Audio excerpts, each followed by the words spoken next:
Good morning. Thanks so much for joining us on RSBN Live. I'm Matthew Alvarez as you take a live look there at, of course, the Washington Monument, a cloudy day in Washington, D.C. This on the heels of getting ready for a huge conference just outside of the Beltway, of course, at the National Harbor in Maryland, CPAC, as RSBN's Robert McNeely, Christina Loren, and Ashley Brassfield will be there live covering that great event for the next 3 days of coverage. We'll have all of that from CPAC starting tomorrow. Today, there are a number of events, including awaiting the U.S. Department of Labor Secretary confirmation for Lori Chavez-DeRemer. We'll have that here live in a few minutes. And then also, we're awaiting that final vote for Kash Patel when it comes to the FBI director position. So looking forward to seeing that take place, and we'll bring that to you live right here on RSBN Live. Again, CPAC coverage starts tomorrow, and also we know that the president's schedule this week, starting out signing executive orders just yesterday. He'll attend a conference in Miami tonight. We'll have that speech live for you a bit later tonight. He'll attend CPAC later in the week. Also, in less than 2 weeks, President Trump will address a joint session of Congress on March 4th. So a lot on tap for coverage here at Right Side Broadcasting Network. Of course, we'll be going to Capitol Hill here shortly as we see the U.S. Department of Labor Secretary confirmation for Lori Chavez-DeRemer. Okay, so all of this brought to you by various sponsors here at the network, including Colonial Metals Group. All you have to do is go to freegoldguide.com. You see the information there on your screen. You can protect your life's work with gold, all tax-free. So we're looking at a tax-sheltered IRA, 401k, all tax-free, backed in gold and silver. Of course, there's a retirement warning out there, of course, as a number of billionaires like Warren Buffett have, dumped $133 billion in stocks. And, to have that backup plan in gold and silver, always a good idea. So all you have to do is get the info kit at freegoldguide.com/RSBN. Also, if you'd like to go to mypillow.com as well, you can get some more information for some awesome products by the great Mike Lindell. Up to 80% off using that RSBN promo code. So go ahead and check that out, mypillow.com/RSBN. A great gift, and it's a great patriotic gift as well. It's a conservative to conservative gift, and if you have some liberal friends that aren't so woke and radical, maybe get them a gift too, or maybe get them all a gift. Why not? mypillow.com/RSBN. Use that promo code RSBN for a huge percentage off. As we are about 10 minutes to the top of the hour, again, we'll go to Capitol Hill here for the confirmation of the Secretary of Labor. So that's Lori Chavez-DeRemer. Now, again, keeping a close eye on any developments when it comes to the FBI director post with Kash Patel. Of course, a lot of people looking forward to seeing him at that position there at the FBI to clean up the leadership, but also to clean up other parts of it. But at the end of the day, we know that there are many good FBI agents out there that just want to serve their country. But unfortunately, we saw what happened under the prior administration. So we're looking forward to seeing Kash there. Producer, can you repeat, please? Okay. All right. So we're about to be joined by the great Bruce Lell, of course, one of President Trump's very close friends, also a senior advisor to the president. He's known the president for decades and really has a lot of great business knowledge as being a businessman himself out of Atlanta, and also just a true patriot for our country. And we'll be joining him here shortly as we're about 8 minutes away from heading to Capitol Hill for the top of this broadcast on this Wednesday, February 19th. It's quite the week of coverage here at the network as we see that it's just been nonstop news when it comes to the amount of executive orders signed by President Trump. It's all been great to see, even at the Winter White House yesterday at Mar-a-Lago. So just joining us now is Bruce Lell as well. Bruce, thanks so much for joining us on this early Wednesday, February 19th. How you doing, Bruce? Yeah, thanks for having me, Matt. Definitely. All right, so let's talk about all of the executive orders. And I mean, this has been historic speed. And we're seeing that the left-wing media is still trying to go at the president. Isn't that something that is out of tune at this point? Don't the people know what's going on? Listen, this is warp speed, the real warp speed, and listen, look, we're only 30 days in too, Matt, and imagine where we're going to be in 6 months or 90 days, et cetera. The good thing about this time is that obviously the first term was a kind of a learning experience for all of us. I was appointed the president's first time ever really being in D.C. I mean, he's been there, but not totally acclimated with it. And a lot of the appointees had to wrap their hands around what we were dealing with. So yes, this is what we call the unfinished business. And it's going very, very fast. And once again, we know a lot more than what we knew previously. And the sad part about it is the destruction that's been put on the nation under the Biden-Harris administration. And I'm gonna tell you, Matt, stay tuned. There's more things coming out that's just gonna be totally mind-boggling. But with respect to that, Matt, this has been going on both sides. Unfortunately, it's not just all the Democrats, and you're going to see that as they go, as you see in some of the executive orders with DOJ and some of the things that they're finding. Yeah, I mean, the amount of items, I mean, your reaction to the 4.7 trillion in untraceable funds, how ridiculous. Yeah. Well, this is just the beginning, like I said. A lot of things were very redundant, antiquated, business as usual.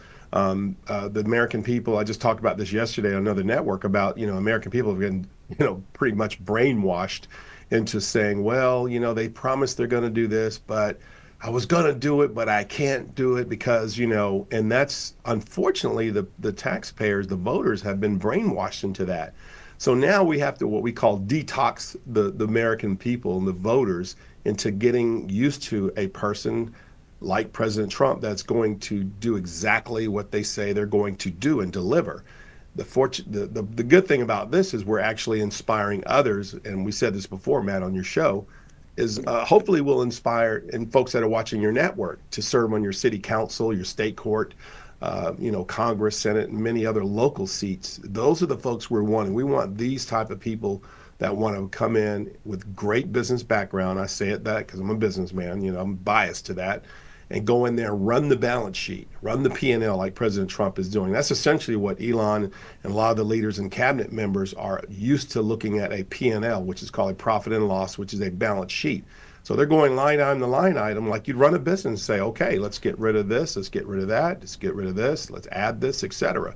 So to me, it's not unfamiliar territories for me in governance, but it's definitely long overdue. Yeah, exactly. And I'll just look at some of the latest DOJ reports here from DOJ.gov. I mean, they continually are so transparent, and it's something that I think is a shock to the system of this country, don't you think, with all of the transparency from the president and DOJ and all of the departments? Yeah, well, back to you said earlier, obviously the executive orders are very fast and expedient, but like President Trump said in the interview, I believe with Sean Hannity last night, is that, look, I'd like to see some in law to codify in law. So, I know, the Senate and Congress, I mean, this should be a totally no-brainer, nonpartisan. Is this healthy for the American people? Does this put more money in the taxpayer's pocket? And being a business owner, I know this for a fact. The more money that the taxpayer has in their pocket, the more you move the economy, not the government. So trying to get people to get past the partisan aspect of this conversation here obviously is a mountain in itself. And for the love of saying, I just can't see anyone wanting to protest, when we find government waste that's going to benefit all American people, not Democrats or Republicans, but all. And that just totally perplexed. But that's why we got elections every 2 years for Congress and every 6 for Senate, Matt. Exactly. And if you're just joining us now, of course, Bruce Lell, Atlanta businessman, friend of President Trump, senior advisor as well. DOJ here says, it's funny, DOJ isn't just talking about things that they're uncovering. They say the press secretary, Carolyn Levitt, is correct on both points. Carolyn saying more fake news from the AP. DOJ doesn't even have a Facebook page. No air traffic controllers nor any professionals who perform safety critical functions were terminated. So she's listing out various points, just calling out the media. DOJ is saying, hey, amen for that. Thanks for doing that. But also the whole thing with the AP, can't they just get it right? It's the Gulf of America. It's simple as that. It's one of these situations where it's like you have that prodigal child, Matt. It's like you just don't want to do right, do you? No matter what we do and talk to you, you still don't get it. And you would think in 2025, after everything what the American people have been through, especially President Trump, many other patriots too, not just President Trump, on the misguided use of the internet, of the AP News and other outlets like that, do not report the truth and report what their truth is instead of what the truth is. You would think that you would learn and gain more viewers and more readers, etc., by just going out and calling it like it is. But listen, I guess they're going to have to learn the hard way. And the only antidote to that, like I said to many other people, is as my good friend Neil Bortz here in Atlanta. You don't like it, cut it off. So some of the stuff's going to get cut off, which essentially is going to affect the funding, and maybe you might get someone's attention. But right now, it doesn't seem like they're not listening very well. And they're not the only ones too, Matt. There's several others out there like that. Yeah, 100%. And what the people are doing is they're turning them off, and they're not respecting any of these so-called big-time major networks and these news outlets any longer, because they realize, wow, this is just a different tier of lying going on. You think about it, you've got some of the local news, then you've got the national networks, but then the national networks rely on Reuters and AP and everything and Politico and all this. The whole system is a big lie. Let's just be straight up and call it, like you said, how it is. Yeah. I remember a long time ago, to some of my family members, I'm 60, going through the pathway of being a, quote, journalist in journalism school, et cetera. It's very hard to get in, number one. Number two, there was never these prerequisites or requirements to say, well, do you lean left? Do you lean right? It was just like, you accept it, you got in. But they did promote neutrality. They did promote being neutral and calling it like it was. And of course, I'm dating myself. I grew up in the Walter Cronkite era, and that's the way it is, Tuesday, November 5th, calling it like he saw it. So I think the American people is hungry for that, especially what they've witnessed in the last few years with President Trump and many others, and even other, not just Republicans, Democrats, and just American people in general. And the lie and cheat and deceit towards the American people coming from the press, quote, yes, I agree with President Trump, is the enemy of the people when you're not telling the truth. So hopefully, they'll all wake up. Maybe it'll be too late and they come in one day and the lights are cut off, the water's cut off because there's no more money. So maybe it might take that. So I don't know, Matt. Yeah, no, it's quite interesting. A couple more points before I let you go. Thanks so much again for joining us, Bruce. Over the years prior to President Trump, as the first during his first administration, there was back and forth in the media. Everybody thought, yeah, they're biased, but everybody kind of let it go.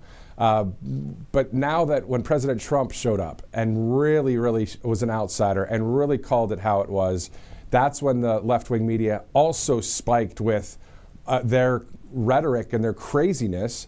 Isn't that interesting that this is the first president that this has really made the media so angry like this? I mean, let's look at past presidents in modern history. They haven't been this mad. I think what it is, and I say this, a lot of leaders that grew up in the political world, and this is why you have your bureaucrat lifetime politicians versus business guys that just go serve, don't really care about all that, is they never admitted that they were always fearful of the press. Okay, until they got President Trump, who bit back and called you out in front of you in a press conference. They've never seen that before. Like, how dare you? Do you know who we are? Right. Blah, blah. So it was a club and a clique, Matt, respectfully, that there was some level of passive intimidation towards politicians and leaders, to saying, look, you want us to be nice. We'll hit you a little, but if you do this, we're going to come after you. So they kept a lot of them on the leash, and a lot of them had them on leash because they knew certain things too, which is, we call it, they were compromised. Let's use that term, compromise. So this is a new dawn, new beginning, a new way of governance. And like I said, and to folks watching your show right now, I hope this inspires you to step up and serve in your local city council seat, your commission seat, your state court, superior court, and everything locally, school boards especially, where this affects you. This is what this movement's about. It's not a Republican thing, a Democrat thing. It's a, quote, America first. America first, America community, America neighbors, America, overall, this is what this movement is. So this is what this whole great inspiration is. So it's, stay tuned, Matt. This is history before our eyes, and we'll be older one day and look down at our grandkids and like, I remember this. And blah, blah. So hopefully it'll be some good things. I'm sure it will definitely. Bruce Lell, thank you so much. Let's go live right now to Washington, D.C. Thank you again, Bruce. Yeah, thanks for having me. Eroded the flexibility of over 27 million independent workers, threatening their ability to provide for their families in the manner in which they chose. They also attempted to dismantle the franchise model, employing over 9 million workers and empowering Americans from all communities to become successful business owners. The American people rejected these anti-worker policies at the ballot box.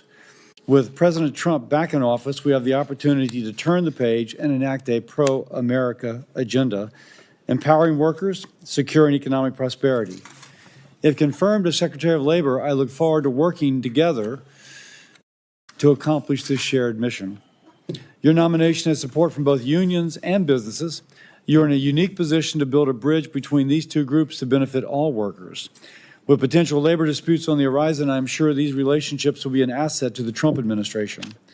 There are concerns, however, about your past support for the Democrats' cornerstone legislation, the PRO Act. Workers should have the freedom to decide if they wish to join a union or not. The PRO Act would eliminate this freedom, allowing workers to be coerced and intimidated into unionization. I represent a right-to-work state. This protects workers from forced unionization. This is, of course, therefore, deeply important to me. I appreciated our conversations on this issue. I now understand that your co-sponsorship of the PRO Act did not reflect your support of the legislation, but rather your interest in being part of any group that legislated on behalf of employees' rights.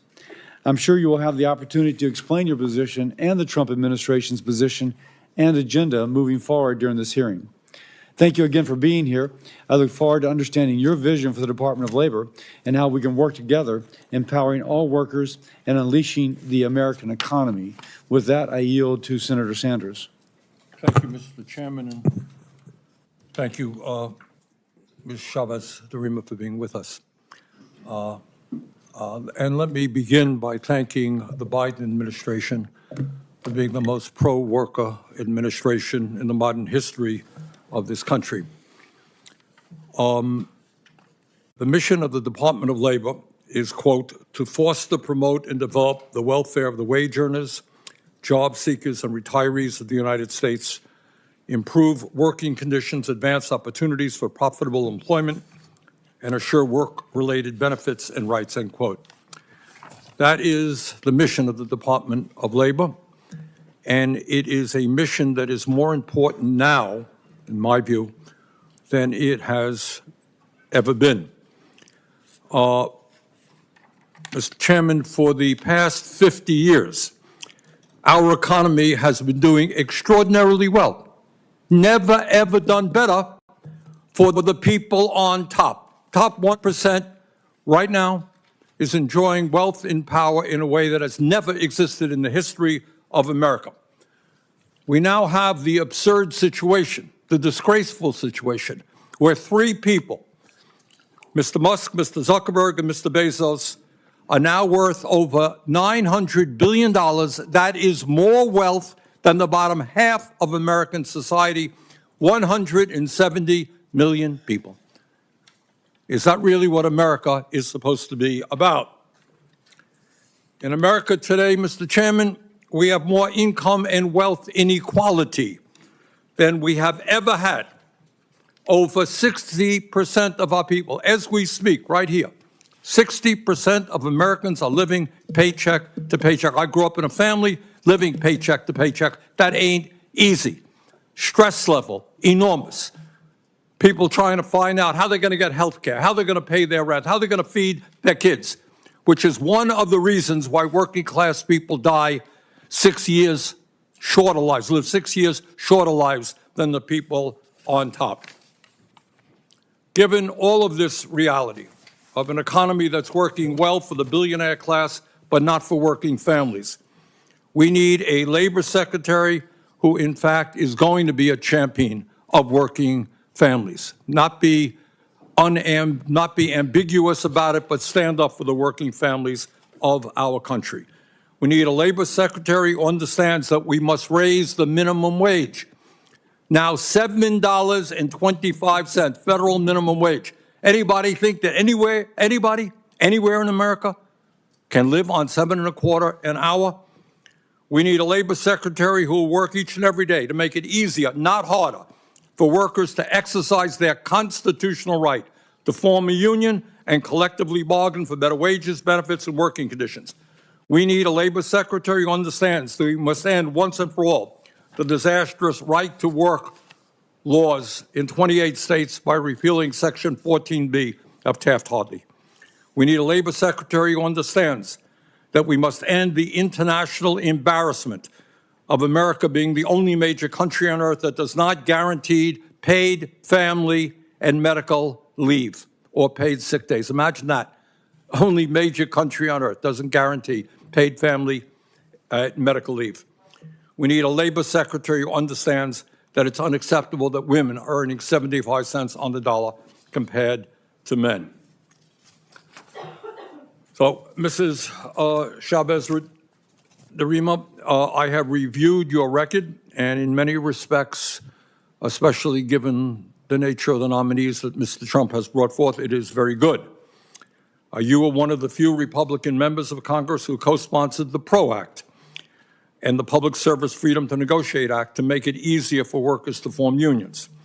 You have been a defender of union apprenticeship programs, and you have fought to expand the concept of employee ownership, something that I feel very strongly about. Many unions, as the chairman mentioned, have come out in support of your nomination, and that is an interesting development. I have spoken with you, and I've spoken with union leaders who support your nomination. But here is my concern. If you are confirmed, you will not only be in charge of enforcing more than 180 labor laws that are on the books today, you will be the president's chief labor advisor. That's what you'll be. When it comes to labor policy, you will have to make a choice. Will you be a rubber stamp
February 19th.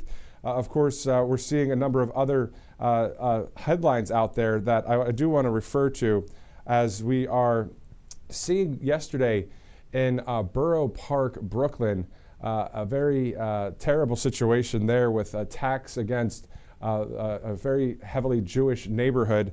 And we actually just received information from the RJC, the Republican Jewish Coalition.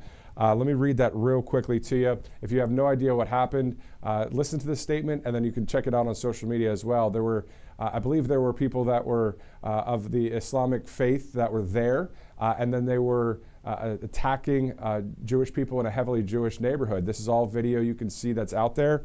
The RJC saying, last night a pro-Hamas mob attacked and harassed Jews in Borough Park, the largest Jewish neighborhood in the United States. Let's be clear, this is pure, unadulterated anti-Semitism. Anti-Jewish hate has been appeased and allowed to fester on the streets of New York for far too long. All those involved in this disgusting anti-Semitic violence must be prosecuted to the fullest extent of the law, and if they are in our country on visa, they should be deported. Enough is enough. That attributed to Sam Markstein with the RJC, Republican Jewish Coalition. All right, it's 10:16 a.m. We'll be talking more about that story a bit later. A lot going on, of course, with Doge, and just great uncovering of a lot of fraud, waste, and abuse that we see in our country. Also, back to what the original programming is for. Again, this is for the Secretary of Labor, Lori Chavez-DeRemer. There's been a lot of technical difficulties there. The feed is now back up and running. Let's try it again. We'll go back to Capitol Hill right now.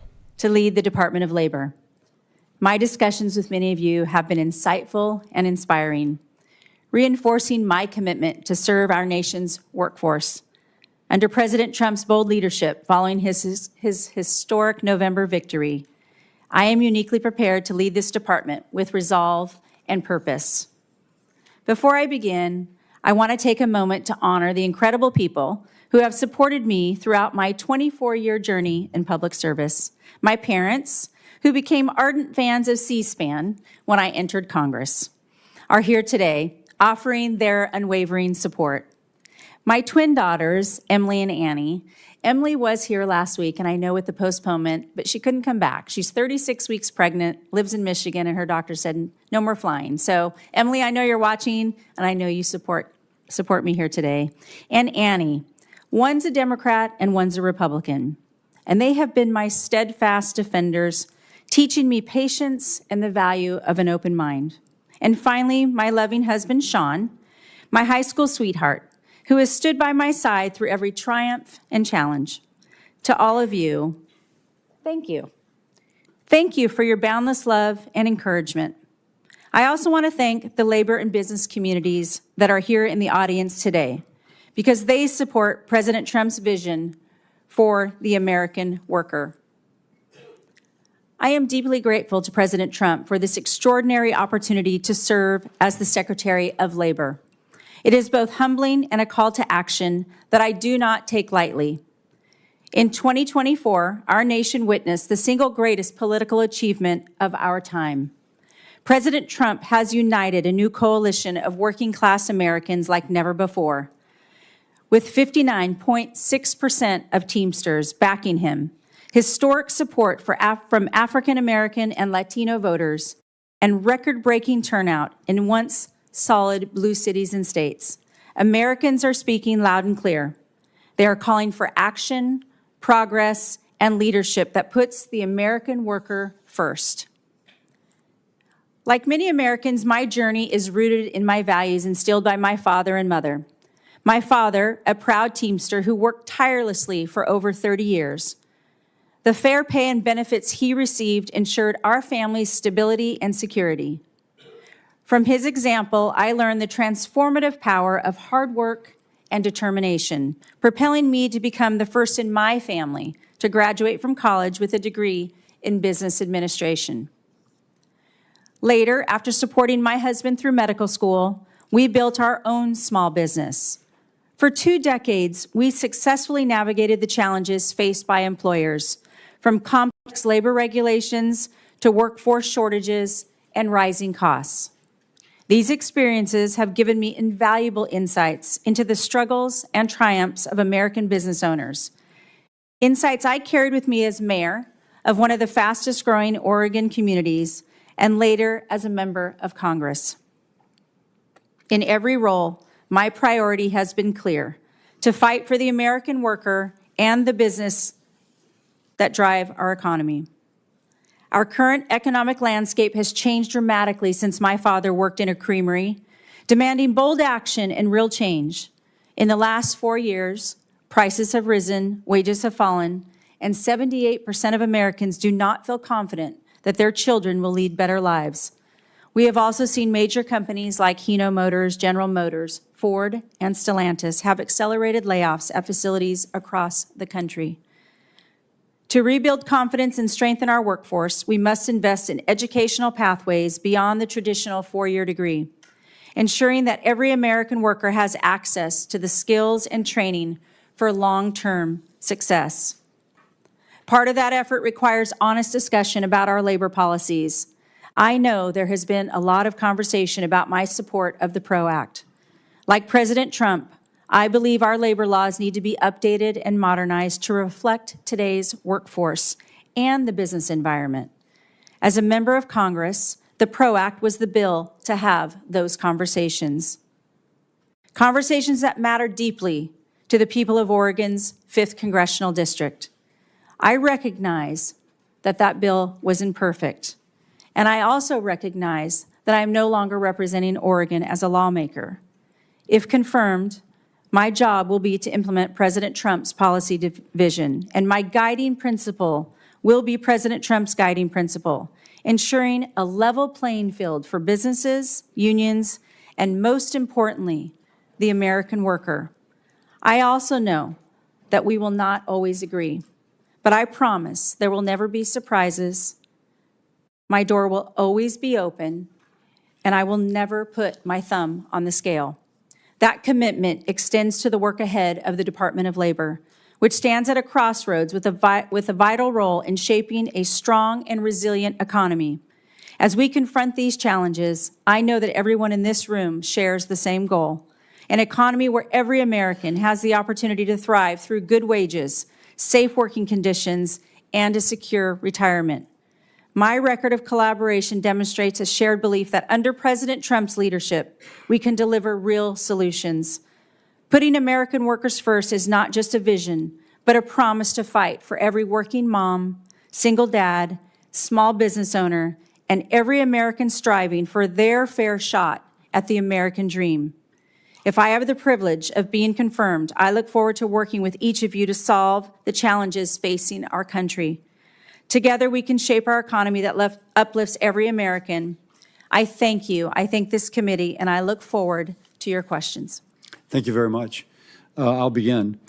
First question: the Protecting the Right to Organize Act, or the PRO Act, is a significant and controversial piece of legislation Democrats have championed for years. And it's not pro-worker, it's pro-big union. To my mind, being pro-worker means defending the right of all workers, including those who decide they don't want to join a union. Now, you co-sponsored the PRO Act as a member of Congress. Yes or no, do you still support the PRO Act? Thank you, Chairman Cassidy. It was great to visit with you. I know how important this issue is to you, and as it was said today, I recognize that I'm no longer the lawmaker. And I do not believe that the Secretary of Labor should write the laws. It will be up to Congress to write those laws and to work together. What I believe is that the American worker deserves to be paid attention to. That was President Trump and I's conversation in supporting the American worker, how important that is. I will not be that lawmaker anymore, but I was working for Oregon's 5th Congressional District and representing that. I wanted to be at that table. I never want to be left out of a conversation where we can talk about the American worker and how important that is. And I respect the right of the right to work states, and I have said that the bill was imperfect. I understand that, and I'm no longer the lawmaker. Okay. Now, the PRO Act, just to continue on that, would significantly impact franchisees and small businesses by increasing corporate control of the operations, or at least assuming that there's increased corporate control. This is yet another giveaway to large labor unions. It would make it easier to negotiate, the union to negotiate with large corporations instead of directly with the small business owner who actually employs the worker. So, question, do you believe federal law should prioritize policies that help small businesses thrive rather than imposing new regulatory hurdles which could hinder their success? Senator, it's important for recognizing that the president's goal is to uplift all business owners and uplift all American workers. Understanding the franchise business model is important to the American workforce. I supported the overturning of the NLRB rule on joint employer to support the franchise business model and supported the president in this. And I align that this is important to grow this economy and recognize the flexibility in people choosing where they want to do business. So by that, am I to take that you would commit to reexamining DOL's joint employer guidance to provide small businesses with a clear roadmap on the issue? Yeah, thank you, Senator. Certainly, if confirmed, I'll be looking at all regulations and determining and looking at all of these rules and regulations, and specifically that one. And I think the small employer wants that clear roadmap. Yes, absolutely. Okay. Next question. Approximately 27 million workers work as independent contractors, including working moms, caregivers, self-employed business owners. Now, for many, the flexibility of independent work is essential to balancing personal responsibilities and earning a living for their family. I will point out that the PRO Act tried to impose a one-size-fits-all rule, which, as was done in California, disrupted livelihoods instead of helping workers. So question, if confirmed as Secretary, will you commit to refrain from implementing any rules stripping independent contractors of flexibility they need to provide for their families and to simultaneously contribute to the American economy? Thank you, Senator. Certainly, we'll commit to understanding this. I know the president in the first administration set out that rule, and the parameters is very important to him on the flexibility of who is an independent contractor and who is an employee, and that they're properly classified. But I commit to working with you on supporting independent contractors through this process, because that flexibility is what needed. I understand, as you're mentioning in the PRO Act, but again, as I mentioned, that bill wasn't perfect, and these are those conversations that needed to be had, and supporting that independent contractor is key to growing this economy. Now supporting that independent contractor and something benefits without losing that work flexibility. If you will, the employer, the person contracting with them, not an employer, would nonetheless be able to give them access to such benefits. I'm asking you if you will work with me and with our committee on legislation to make sure that the independent worker and the small business are able to get the affordable benefits available to ordinary employees at larger companies. Yes, sir. I will commit to working with you wholeheartedly on this issue. With that, I will yield to Chairman Sanders, to the ranking member Sanders. I'll take the chairman. Thank you, Chairman. Thank you, Senator Cassidy.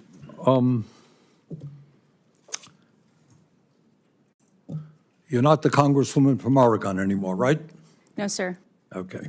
You're trying to become Secretary of Labor. Let me back up and say a word about what the PRO Act is. I'm not sure that most Americans know what it is.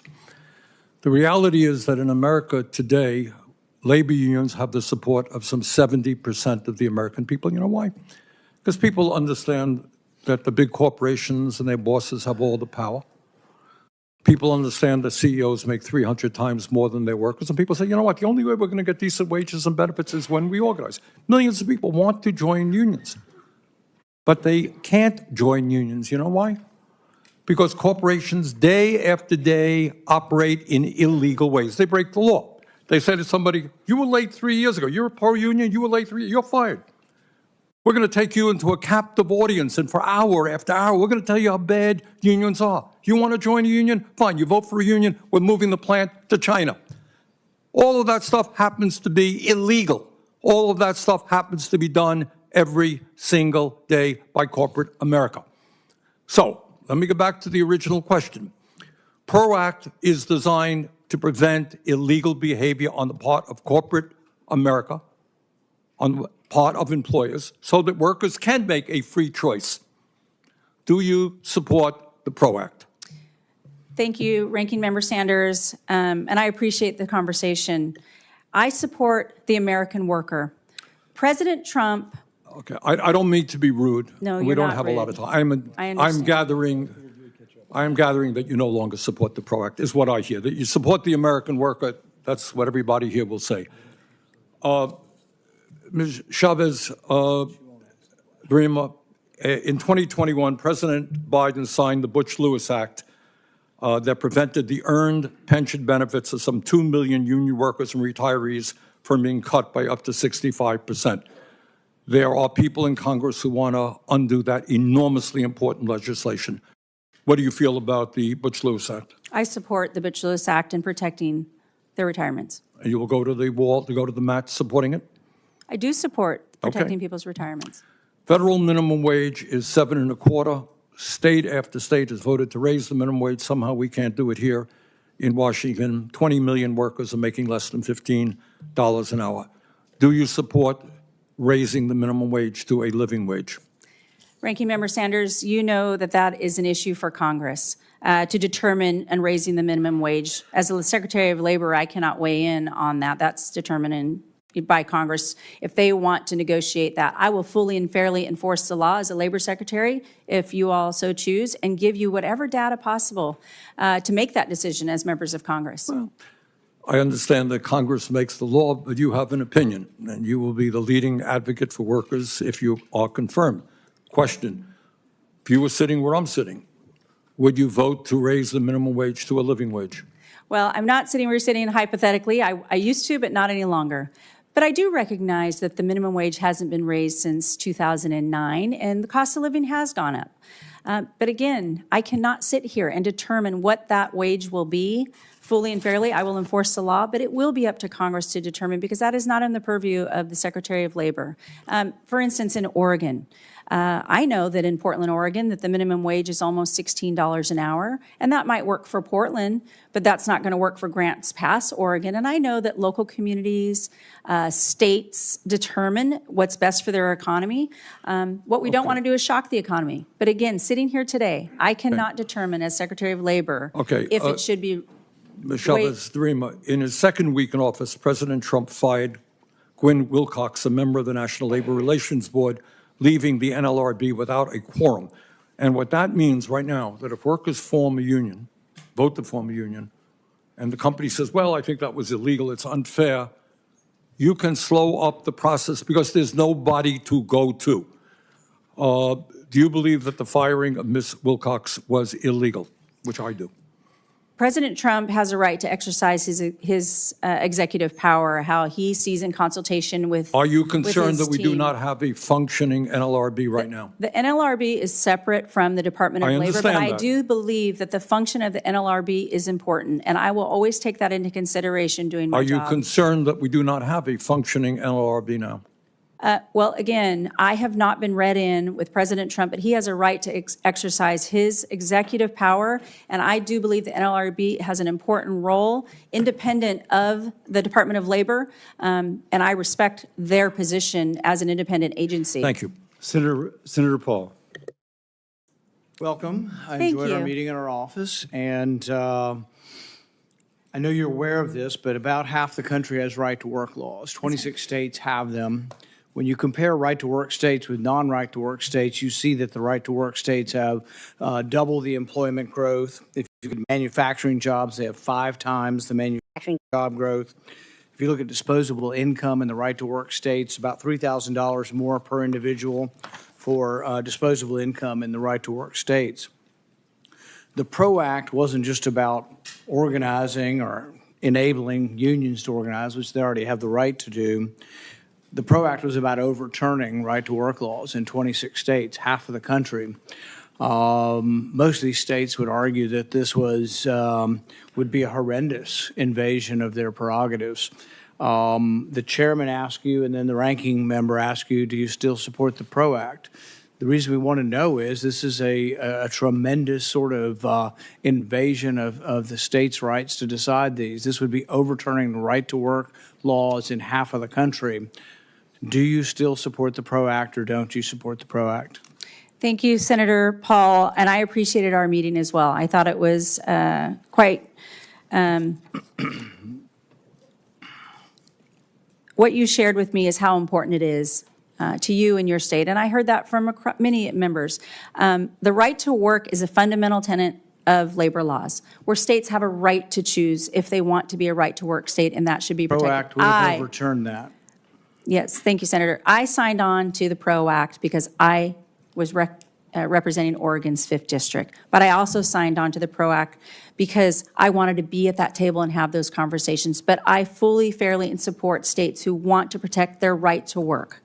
I have said that to every senator that I have So visited you with. no longer support the aspect of the PRO Act that would have overturned state right-to-work laws? Yeah, there were so many parts. That's a yes? Yes, yes, sir. No more questions. Thank you, Senator. With that, I go to Senator Murray. Thank you, Mr. Chairman. Congresswoman Chavez-DeRemer, welcome. Thank you, Senator. The Trump administration is flagrantly violating the bipartisan agreements in our appropriations law by refusing to spend money that Congress in a bipartisan manner has passed for the American people. I've been hearing about it in my home state of Washington. I heard from an organization in Edmonds about whether or not it'll now be able to provide support for our veterans who are seeking educational and employment opportunities as they transition to civilian life. I heard from a workforce training program that operates statewide about whether they'll now be able to continue to pair workers with employers in the grocery industry. You should know that the chaos surrounding these funding freezes is causing real damage to people's lives. So I want to know, will you commit to following appropriations laws and the Impoundment Control Act?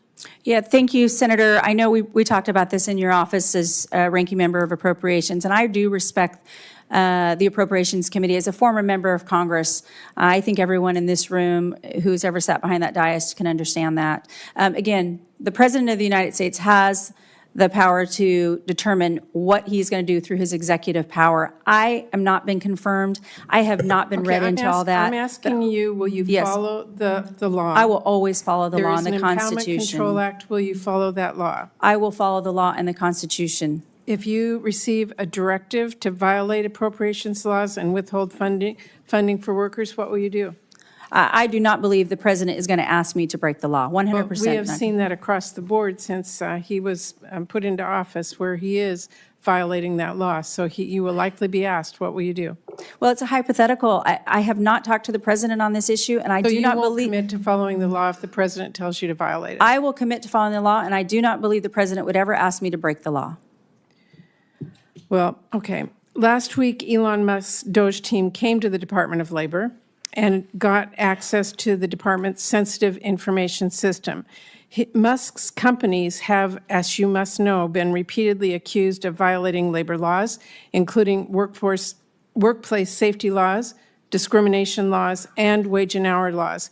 In fact, OSHA has investigated Tesla and SpaceX. Now Elon can access those investigations about his companies because he's gone in and gotten those records.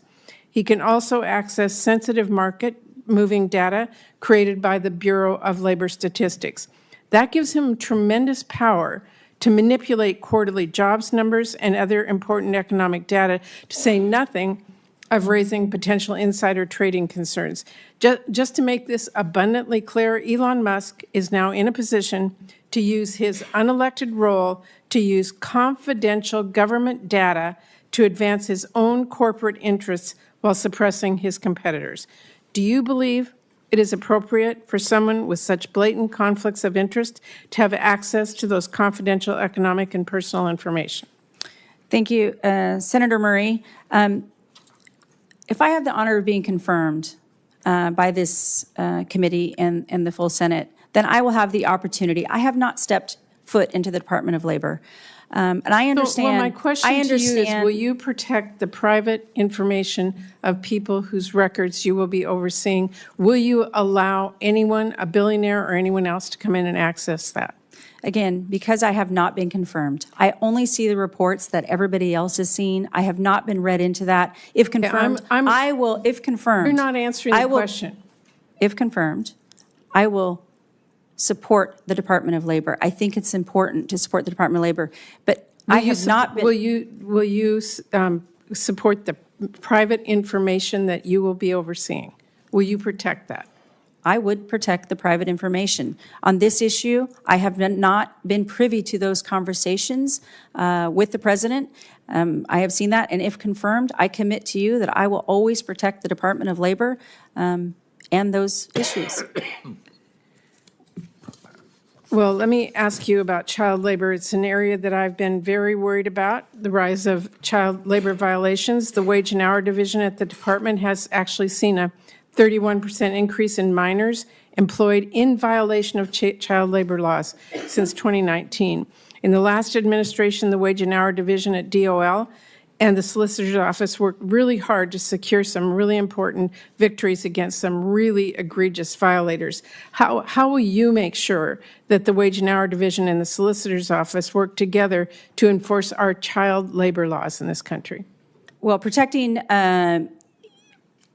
child labor is abhorrent, and nobody should stand for child labor exploitation. I will do everything in my power within the Department of Labor to double down on the safety of all American workers that are exploited, but especially child labor. And I would love to work with your office. If this is an important issue, it should be important to everybody to making sure that we protect against any child labor exploitation. Senator Husted. Thank you, Chairman Cassidy. And it was a pleasure to visit with you, Ms. Chavez-DeRemer, in our meeting yesterday. I appreciate you taking the time to come visit and share your views across a variety of issues. I would like to talk a little bit today. I know that everyone in this hearing has talked about how they care about the American worker and how we make the world better for them. One of the ways we do that is we do more Made in America, which I know is very important to President Trump.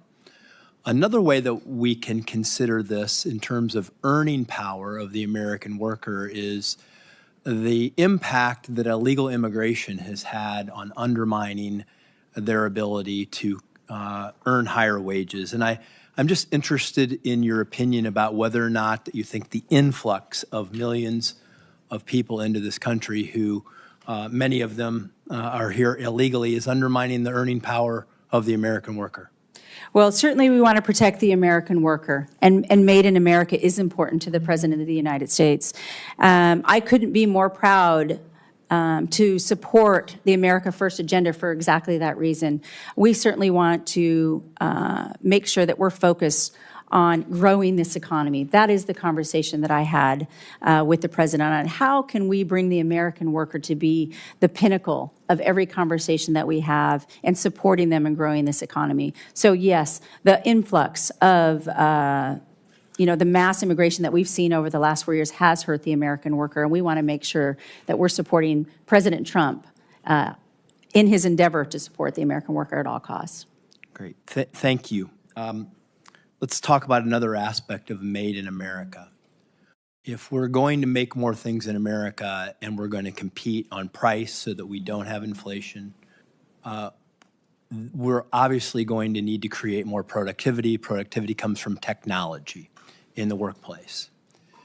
As we integrate technology in the workplace throughout time, it has always been a subject of conversation, consternation, but it is inevitable that technology will advance and we will have to compete. I would like for you to talk about your thoughts on the role of technology in the workplace, because we want to make jobs safer. We want to make them more rewarding, which technology can do. We also know that in creating productivity, it can create profits for business, and we want to make sure that the reward of that innovation is given to both the worker and the business in terms of who benefits from the introduction of that technology. Talk about the role of technology in the workplace as it relates to labor and how we do more Made in America with these new innovations. Thank you, Senator Hughes. We had this conversation yesterday, and how important that you've been involved from all levels representing your states. And I've talked to many of the senators on this issue, and it is a consternation about, will that replace, the American worker? And I would say there's got to be space for both, because it's going to happen. And what we don't want is for other countries to get ahead of the game, ahead of America. So how we can work together with the American workforce, the employers and the employees, and how we can work with Congress to determine what that looks like. But if there is profitability in there and we can support the American worker, and then we can have those American workers upskilled and reskilled, and this is going to be great for America to grow that economy and then share in that profit with the employees that are supporting. I think that's the key. The president and I had a conversation specifically on building that bridge between the employer and the employee and labor and business, all of that. And if we grow this economy, we can do to bigger and better things, and everybody can live that American dream, as you mentioned. So I look forward to really diving in as the Department of Labor and giving the resources, not only to those businesses, but not only to those employees, but to members of Congress who can take this story back to their states and know that the Department of Labor, and as me as a leader, is going to work on their behalf. And a final component of that is that many, many Americans can have higher paying jobs if they have the right kind of skills. They don't need to go to college. They can get there through apprenticeships. Talk about how we can expand apprenticeships and make sure that we're helping the American workforce get the skills they need to compete, be more productive, and help America win. And one of President Trump's #1 focus is the expanded apprenticeships, is the investment in apprenticeships, making sure that we have the skilled workforce. I know as a former mayor and working with business owners and working with community colleges, that not everybody's going to get that 4-year degree. We have to pay attention that they have the skills that they need, that they can connect right to the business owners in their communities and reinforce that and not have to pick up and walk away. There's nothing that I want more than for business and employers and the education departments to work together and really have a skilled workforce. Thank you, Mr. Chairman. Yeah, thank you, Senator. Senator Baldwin. Thank you, Mr. Chairman. Ms. Chavez-DeRemer, when we met, you expressed your strong support for registered apprenticeships. So I want to dig a little bit deeper on that last question you were asked. That was reassuring to hear, particularly in light of the first Trump administration's effort to fund non-registered apprenticeships, or IRAPs, as they're called. You also said that you had not yet had an opportunity to talk with the president about policy at the time we met. Have you had the opportunity to talk with the president about about registered apprenticeships? And if so, has that changed your position?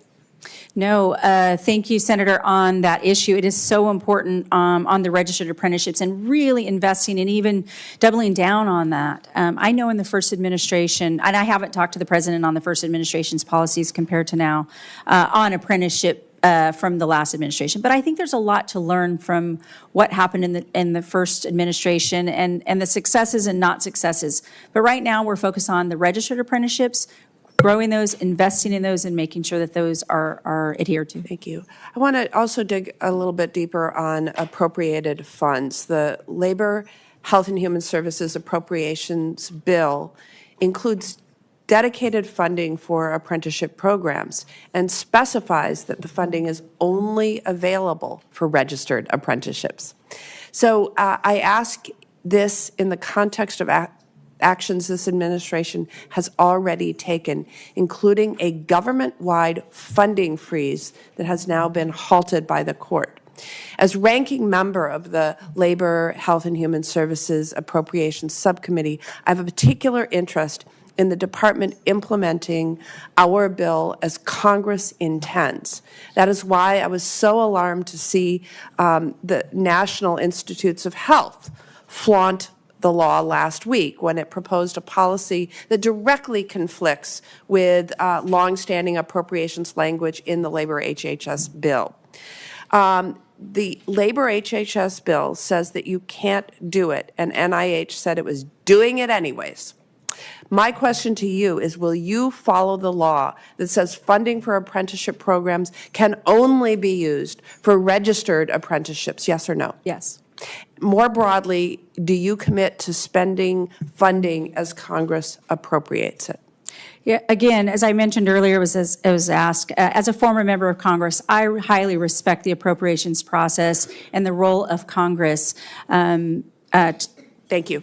Yes. The nation's nurses face challenging working conditions, and they are too frequently exacerbated by instances of workplace violence. We talked about that in my office. I appreciated that you said that you really take that issue seriously. Right now, the Department of Labor plans to issue a notice of proposed rulemaking in June of this year for the workplace violence in healthcare rulemaking. Do you commit to getting this proposed rule issued by June of this year and finalized in a very timely way? Well, I can commit to working with you on the issue because it is an important one. And if confirmed, I will look at every rule as it moves forward. But until then, I haven't even seen specifically on the rule. But I commit to working with you and taking a look at it. Close conversation on that. Yes. We've been waiting a long time. It's past due.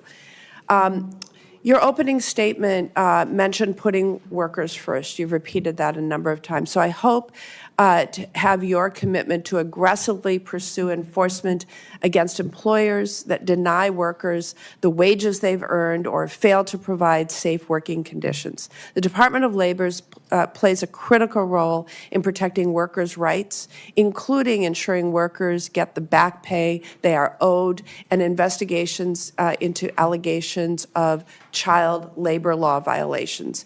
If confirmed, I look forward to working with you to make sure that the department has the resources to do this important work. Can you commit to me that this important work will continue under the Department of Labor, at the Department of Labor under your leadership, yes or no? Yes. Can you confirm that information under the Department of Labor's Wage and Hour Division on their website will remain up to date, publicly accessible, and comprehensive like it is today? Yes or no? Again, I have not been at the Department of Labor. I have not, but I look forward to working with the agency heads and making sure that people have the information that they need. All right. One last question. The Women in Apprenticeship and Non-Traditional Occupations Grant Program. Senator Baldwin, time's expired.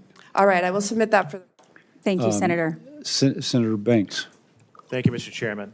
Ms. Chavez-DeRemer, we served together in the House and worked together on the House Education and Workforce Committee, where you were a leader. You worked on many of the very issues that you are testifying about today. You are enormously qualified for this position, and I'm proud to support you. But can you explain to us for a moment what it means to you to put American workers first in this golden age of America's economy? Thank you, Senator. Well, it's important to me, as was mentioned, the American worker.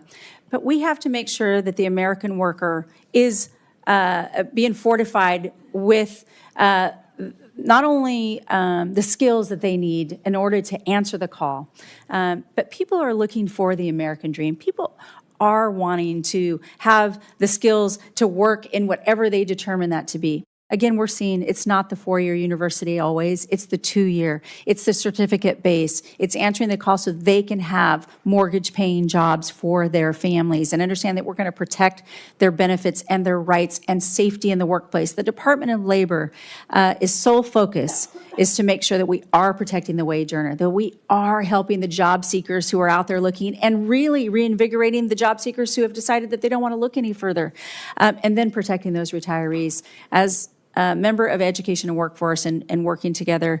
Workforce investment, workforce development, I think is going to be key for all of our respective states. This shouldn't be a party issue. I've said this over and over again. That's why I've always worked across the aisle, because the American worker, we don't know what their party is, but we know that it matters to them to protect their families.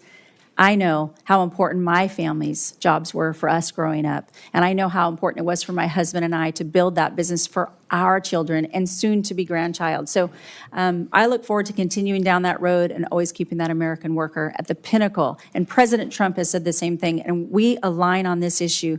The American worker, this new coalition, this new direction is where we're headed in this country. Very, very well put. I know you know this. Indiana is the top manufacturing state in the country, yet the China shock wiped out 5 million manufacturing jobs in this country, and yet the federal federal government programs that were built to help those people who lost their jobs, way too many of them were left behind and didn't get a job as good as the manufacturing job that they had before because of the efforts of China to wipe out so many of those jobs in our country. How can we better serve those people? How do we get those people back on their feet and help them find meaningful, good-paying jobs like the one that they had before that was taken away by our biggest enemy, China? That's right. Well, again, it's that workforce investment, that workforce development. Oftentimes, as a former mayor, if we don't go out and talk to the business community, if we don't go out and talk to those employers about what they're seeking and how they can find those jobs, we have to make sure that we are the leaders in this nation and in the world, not China and not any other country. President Trump, the golden age that you mentioned, this has been first and foremost the America First agenda and workforce development and protecting the American worker and have them the ability to earn those wages and live the American dream is number one in the America First agenda. That to me is telling why this coalition, this new direction of bringing labor and business and support is to uplift all Americans. And this is first and foremost on the president's mind. Back in November, when President Biden was still in office, his Labor Department reported a 31% increase over the last 5 years of illegal child labor in America, a direct result of open borders. And I wonder, have you thought about what the Labor Department or President Trump and your leadership can do to save those kids who are in our country being illegally exploited for work in America? Well, I have not had a conversation specific to that topic, but I know how important it is to protect well, first of all, children who have no fault of their own are being exploited. We never want to exploit our children.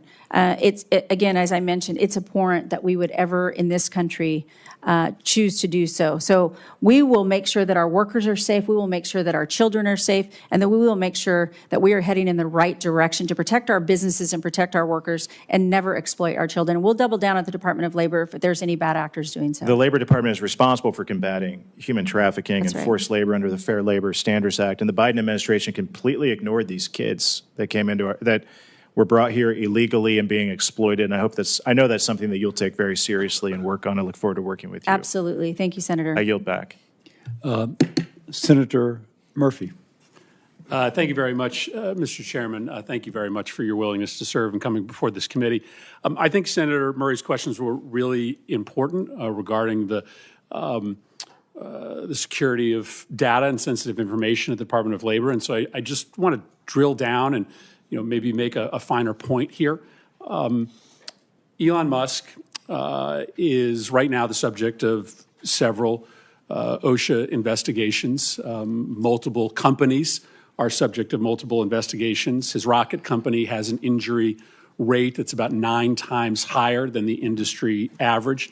I heard you say that you're going to protect data privacy, but let me just ask once again the very specific question.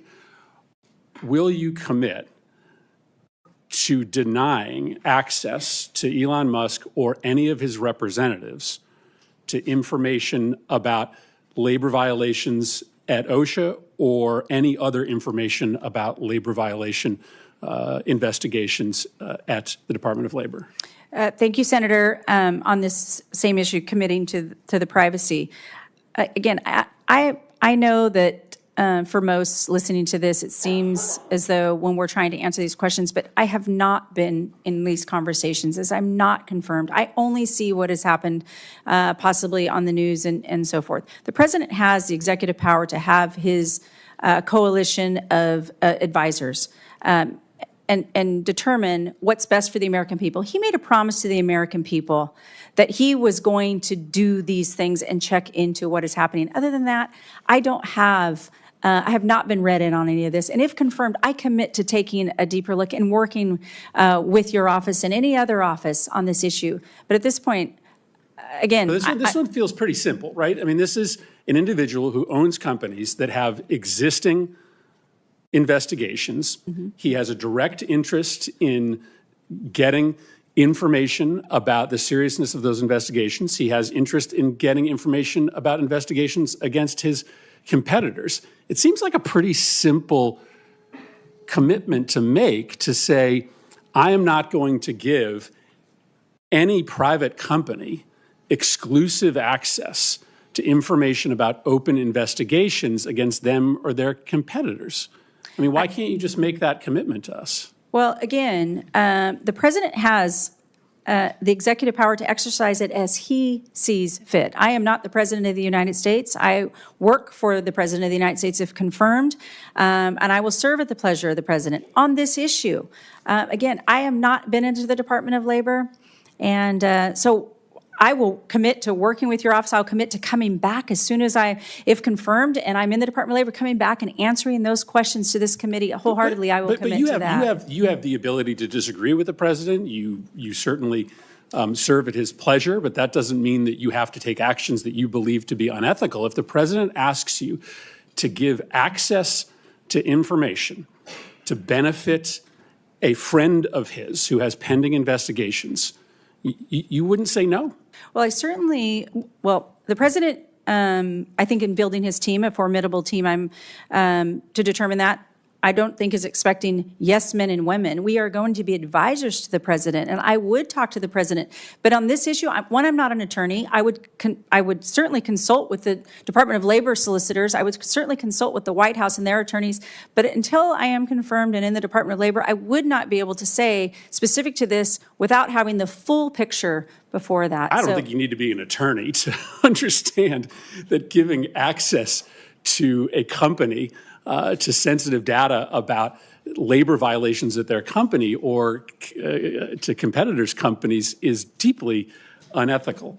Let me ask you another question. Both SpaceX and Amazon have filed suits against the NLRB contesting its constitutionality. It's a pretty extreme argument saying that the NLRB is actually unconstitutional. I know you were asked earlier about the firing of one of the members. Do you believe that the NLRB is constitutional? I believe the NLRB definitely has its authority, and I respect that authority. I know you mentioned, or I mentioned, that I'm not an attorney. That being said, it looks like the courts are dealing with that. But what I respect is the fact that it is separate, independent agency, and I think it has a role to play, and I respect that. And as the Department of Labor Secretary, if confirmed, I will take that very seriously. But do you believe that it's constitutional? Yeah, I believe that You can answer that question real fast. Yeah, thank you. I definitely believe that the NLRB is an important agency, independent. And I will work with the NLRB as we, have very different jurisdictions, but we often overlap. And so I think it's important to recognize that it is an important agency, independent, and so forth. Senator Moody. Yeah. Thank you, Chairman Cassidy. Sorry. Hello. Congratulations on your nomination. Thanks for being with us today. Yeah, thank you. I wanted to follow up on something my colleague, Senator Banks, brought up, and you mentioned that you had not had a conversation about this, but I'm hopeful that you have paid attention to what's been going on and studied what's been happening to so many children throughout our nation, especially over the last 4 years. It is common knowledge now, it is not a political opinion, that under the Biden administration, hundreds of thousands of minor children flooded into our country. Many were forced into labor trafficking, working many hours a day, even undercutting American wages, but to the detriment of many of these children. Some were injured, some died. It was heartbreaking. As a mother of a child that is around the same age that some of these children were forced into this labor, I find it appalling that more people were not speaking out about this, and certainly unacceptable that we had an administration that was not talking about this every single day when these horrors were taking place in our own country. Florida was so upset about it, we kept asking routinely for more information from the administration so that we could monitor what children were in our state and care for them and account for them. We even launched a grand jury investigation. I just wanted to quote for you what that grand jury found. And again, this is community members, not politically driven. The Biden administration forced migration, sale, and abuse of foreign children. This process exposed children to horrifying health conditions, constant criminal threat, labor and sex trafficking, robbery, rape, and other experiences not done justice by mere words. And the challenging part here is, as we've uncovered more and more instances of this, it appeared that the Department of Labor was not engaging and expecting the same type of transparency that many of the states were, even though the Department of Labor had the responsibility and authority to enforce some of this stuff. And when we tried to get Biden administration representatives to come and testify and give us information and provide documents, we were repeatedly obstructed from doing that. And in fact, they responded to one of our requests that they show up by saying the state had failed to show how it was in the interest of the agency, when all we were seeking to do was to fight in the interests of the tens of thousands of lost children. And so I will ask you, if you are given this enormous responsibility, do you commit to doing everything in your power to enforcing the child labor laws and working with the states that so desperately want to protect the children in their states, that believe they have the responsibility and the ability to do that? 100%, Senator. As I mentioned, what has happened over the last 4 years has been horrendous. It is not something the United States should stand for. And again, it is not a political issue. This is protecting children. And we should not ever allow that to happen in this country. And I 100% commit to you that I will work with you, your office, and any other office in order to protect those children and understand that we should never accept this in the United States. You know, there was some words recently promoted in a memo by President Trump and his administration, radical transparency. And I think that is essential in moving forward from these agencies so that the people understand what is taking place in their country under their noses, because we know any power that rests in this government rest with the consent of the governed. And I think as we are waking up to what has been happening, many are saying we never gave that consent. And we as a Congress need to hold the agencies accountable to that. I want to now direct your attention to right-to-work laws in states that have chosen to pass right-to-work laws, like the state of Florida. We passed legislation to ensure that, for example, dues could not be forced out of people's paychecks. That was very important within our state. And when the Department of Labor saw that under the last administration, they sought to threat to withhold funding from the state of Florida when we promoted our own policies to ensure reasonable collective bargaining and right-to-work laws. We brought suit. I fought that in court. That is still pending. It is on appeal right now. Do I have your word that you will look at that, dig in on that, determine if those threats were indeed justified, and if not, work with the state of Florida to resolve that? Yes. While it is in litigation, I can't comment on the actual litigation. I do look forward, if confirmed, to working with your office and taking a hard look at that and respecting what the state of Florida is doing with their right-to-work laws. And put simply, do you respect the ability of the states to enact policy in the benefit of our own states? Yes. Thank you, and thank you to Representative Chavez-DeRemer for the good discussion we had about a month ago. You said you respect the National Labor Relations Board and want to work together with it, though they are independent. The National Labor Relations Board was created by statute, and it's the law of the land, correct? Yes, sir. And it was created pursuant to the National Labor Relations Act, which was also a statute and is the law of the land, correct? Yes, sir. Currently, the NLRB lacks a quorum because of actions of President Trump. The legality of his removal of an NLRB member is being contested in court, but the NLRB should have a quorum, shouldn't it? Well, in order to do business, I suppose, yes. No, but so that your opinion is a president of either party or a Congress of either party should assure that the National Labor Relations Board has a quorum, correct? Yes. Because in the absence of a quorum, it can't do its job, correct? That would be on its face, yes. The Equal Employment Opportunity Commission, do you believe in the notion that workers should have equal opportunities? I'm sorry, could you repeat that? Do you believe in the notion that workers should have equal employment opportunities? Absolutely. The EEOC is an independent agency, but it deals with workers, and you said you want to put workers first. The EEOC right now lacks a quorum. The EEOC was created by statute, and it's the law of the land, correct? Yes. Have you ever taken the position as a congresswoman that either the NLRB or the EEOC should be defunded or eliminated? No, not that I recall. So since the EEOC is the law of the land and it's important that workers have equal employment opportunities, the EEOC should have a quorum to operate, correct?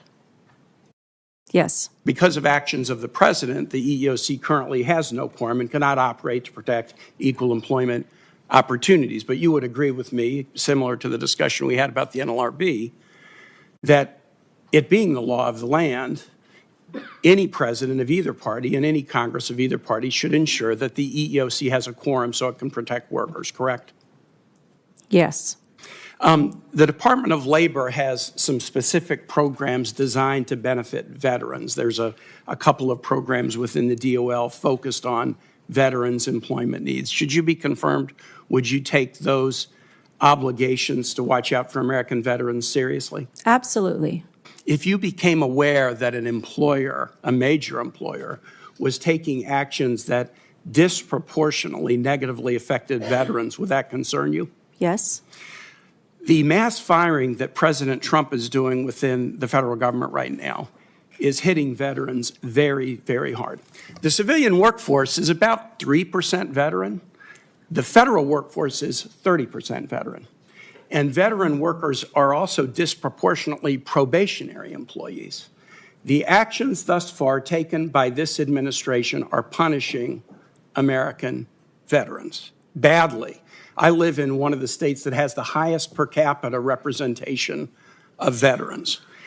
We're seeing people laid off at VA clinics. I have 2 VA clinics that are supposed to open in the next couple of months whose opening is jeopardized because of the mass firings.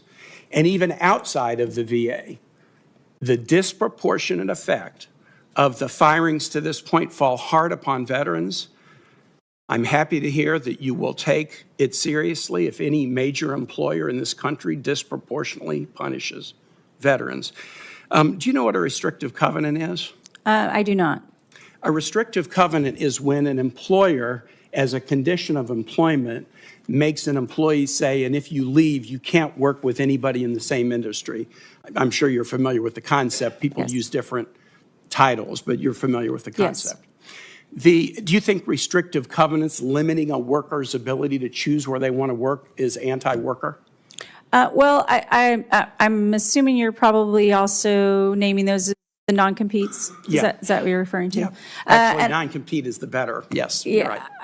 I'm sorry when I didn't recognize the other term. Both are used, but non-compete's probably more common. Yeah. So, and I know that that's primarily taken up by most of the state jurisdictions on whether that's their law or not their law, and that determined by that. So I think it's dependent on what the state's laws are and how they focus and implement those. If you want to put workers first, restricting their ability to find a job after they leave one employer, that's not putting workers first. It restrains workers. The reason I ask is that in the absence of quorum at the NLRB General Counsel has just issued a memo rescinding a previous order of the Biden administration protecting workers. Put workers first. Thank you, Senator. I yield. Thank you, Senator. Senator Collins. Thank you. Ms. Chavez-DeRemer, a major provision of the PRO Act, which you co-sponsored, would eliminate secret elections when workers vote on whether or not to organize. The secret ballot obviously helps to protect workers from intimidation, pressure, and retaliation. Do you continue to support the elimination of secret ballots in union elections? I do not support that portion. That's an important, supporting the secret ballot is key, not only to protect the employee from maybe a bad union, but also a bad worker. So I think it's good to have that democracy and keeping those ballots protected, the secret ballot. let me turn to a different issue. In the last administration, OSHA published a proposed rule that would affect our firefighters and our fire departments. I've heard directly from many volunteer and rural firefighters from the state of Maine who have concerns about the high compliance costs and what they view as totally impractical training requirements that this rule would impose. Some of the larger departments could accommodate these changes, but the majority of the fire departments in Maine are not large. They're serving small rural communities. OSHA itself has estimated that the nationwide compliance costs could exceed $100 million per year for volunteer fire departments alone. And so the result is going to be closed departments, a reduced firefighter workforce, and harming public safety in small rural communities. Although there may be some benefits to take a look at the old standards and see if they are updated, what OSHA has published would be extremely harmful and actually decrease public safety in rural America. What is your position on this rule, and will you re-examine it if confirmed? Yes, Senator Collins, I will look to re-examine. I would imagine all rules and regulations if confirmed once I can get in those doors and fully understand. But protecting our first responders, we've seen it in a small community like Happy Valley, Oregon, and beyond. Protecting our firefighters and making sure they have the resources they need and helping them, of course, comply. But sometimes understanding what that compliance looks like, I think, is a remit of the Department of Labor for all rules and regulations. People want to comply, but the cost that they would close their doors is not going to be good for any community. And I promise you, if confirmed, that I will take a hard look at that regulation and work with your office as well. Thank you. Last year, the state of Maine had 15 million tourists. That is about 10 times our state's total population. So it's not surprising that those who are in the hospitality industry, despite every effort, cannot come up with a sufficient number of employees to serve the flood of tourists, which we are very happy to welcome to the great state of Maine. So we rely heavily on seasonal worker visas, known as H-2B visas, to help fill that workforce gap. Can you commit to making available the maximum amount of H-2B visas that Congress authorizes? There's some discretion on what the number will be, but Congress gives the administration the authority to go to the maximum level. That's right, Senator. I commit to working not only with you all, and this is brought up by many of you in our meetings on how important the H-2A, H-2B, H-1B visas are and the seasonal visas. I will work with the Department of Homeland Security Secretary Noem in looking at those caps. And the Department of Labor's role and remit on this is testing the market and understanding who's asking for these permits, and then working with the Department of Homeland and the Department of State to talk about that cap and whether or not Congress wants to enact that. So yes, I commit to working with you and them as well. Thank you. Senator Hassan. Thank you, Mr. Chair. Good morning still, Congresswoman. It's good to see you, and I appreciated the time we had when we met in my office a little bit ago. I appreciate your willingness to serve and that of your family. I wanted to follow up before turning to a couple of questions I have on a line of questioning we heard from Senator Murray. I take it from her questions and your answers that you have stated that if you are directed by the president to take an action that would break the law, you would follow the law. Absolutely. We'll follow the law and the Constitution. I do not believe the president would ask me to break the law. I understand that as the pat response from nominees, we've seen a lot of evidence that he will in the last 4 weeks.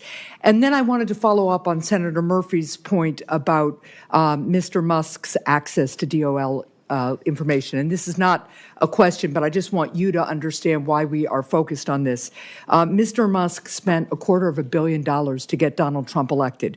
And since Inauguration Day, we have found out that the State Department was planning to give Tesla a $400 million contract for armored vehicles. Now we find that Elon Musk has access to the Department of Transportation records and data systems when, in fact, he's being investigated by DOT because of multiple inquiries into the safety of Tesla vehicles and the deaths they may have caused. Then we find out that he's got access to the Department of Labor information. He's got programmers with him when we know that he's being investigated by the Department of Labor. So it seems like Mr. Musk is getting a big payback from Mr. Trump right in the first month of this administration, and that concerns us greatly. Now, I did want to turn to a couple of issues that you and I talked about. We have a shared interest in increasing access to apprenticeship and workforce training, and there's been real bipartisan focus on that. If confirmed, will you expand these programs, and how will you prioritize rural communities in this effort? Because getting apprenticeship programs in rural communities to fit the actual economy and workforce needs in those rural communities is a pretty unique thing, and I'd just like your thoughts on that. Well, thank you, Senator, and I enjoyed our conversation as well. Again, a lot of this information that and experience comes from being a former mayor, and then having the experience as a member of Congress as well to understand how the laws are made. But in the rural areas, oftentimes forgotten. It's a forgotten parts of a lot of our states. One of the things we talked about is the hubs, and I think I talked about that with Senator Hickenlooper as well. And knowing that there are programs that are going to skill the workforce in those rural communities. And for instance, an example in Oregon, one of the hubs I think I mentioned to you and Senator Hickenlooper was, it's a real direct, while it's not an apprenticeship program, until we can fortify or work toward possibly what that looks like in other parts of certain industries. We talked, I think, about the healthcare industry specifically, is working with our community colleges and our local technical colleges to have those certificate based so that we have that workforce right in those communities. And when we take that information from our businesses and we kind of back into degrees for our students in order to do that. But I look forward to working on a bipartisan level to really fortify those apprenticeship programs so that we can have that skilled workforce. Well, I would look forward to working in a bipartisan way on that. One of the things we could do is to pass the bipartisan bicameral reauthorization of the Workforce Innovation and Opportunity Act that we agreed to last Congress. So that's an important way we could move forward. With 2.6 million workplace injuries and illnesses reported annually, we have to do more to protect the health and safety of our workers. Yet workers still have to fight for common sense protections like air conditioning for delivery drivers during the scorching heat of the summer and properly fitting protective equipment for construction workers. If confirmed, how will you coordinate and prioritize workforce safety across all of DOL's agencies? Oh, thank you, Senator. One of, again, the remits for the Department of Labor is to protect the workplace, make sure that they're free of hazard, make sure that we're protecting the American worker. Nobody expects to go to work in the morning and be unsafe or be hurt. So it will be the role to work with the experts in all of the departments across the Department of Labor to make sure that we're honoring the mission of the Department of Labor. And I would appreciate that. I also appreciate the fact that you rightly respected the expertise of some of our federal workforce there because they know a lot about workplace safety, and I don't want them to be subject to these mass layoffs we're seeing. I will submit for the record a question about paid leave. We were able to expand it for federal workers under President Trump's first term. I'd appreciate your thoughts on that. Thank you. Thank you, Senator. Thank you, Senator Hassan. And Senator Mullen, I apologize if you snuck in just before Senator Collins last time, but Senator Mullen. Give me time to get my head in place. Thank you, Chairman. And I just kind of want to point out some interesting things that's going on. The senator from New Hampshire was complaining about a contract that was awarded by the Biden administration, and somehow you're tying it to the Trump administration for Tesla. I don't actually know how those work. I mean, you know as good as I do, that was a contract that was given by the Biden administration, or that was looking to be given by the administration, not the Trump administration, and somehow that's a conflict of interest. And then when we start talking about that, you're concerned about Mark and Jeff and Elon, it wasn't too long ago, you guys were happy to take all their money. It's just the party that's supposed to be of inclusion. Now, all of a sudden, if you don't agree with this, you're the enemy. And I'll use my friend Sean, for example. He was brave enough to speak and spoke his mind on some things that maybe all of us didn't agree at the Republican convention.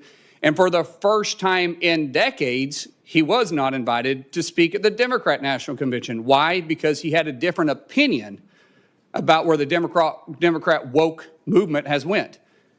What happened to the conclusion? Yet what we do is we spend all of our time complaining and making reckless accusations about something that's absolutely false. And when you guys don't want to hear it, you guys just accuse everybody else of being a criminal and for some reason being compromised. It's ridiculous. Absolutely ridiculous. It's the same thing we heard in 2017, and yet you guys are just recycling. You guys are doing nothing but trying to stir up your base by fear when it's absolutely 100% wrong and shouldn't even exist. Now, with my rant over, I'd like to turn back to Lori and ask you a question. You know, you're very uniquely positioned. I made that clear when I was introducing you. Coming from a very blue state and being a Republican, that's very heavily union, and you've been backed by the union. You have the support of a new coalition that President Trump has brought together. That's right. What role do you think you play in this new coalition? Thank you, Senator Mullen. For one, thank you again for being here today and introducing me. But on this question, building the bridge, and I think that this is the new direction. 77,300,000 Americans voted for President Trump. We know that the American worker, wherever they are on the continuum, if it's organized labor, if it's employees, if it's employers, they supported and gave the president a mandate. He won 312 electoral votes. He won all the swing states, and he did have a mandate. But in that mandate, what's unique about this time is the fact that he included the American worker of being first. He's not talking about, he's talking about the men and women who build this country. That's the focus. And I believe that the president nominated me to bring my experience, not only as a mayor, not as a business owner, but because I did garner labor support.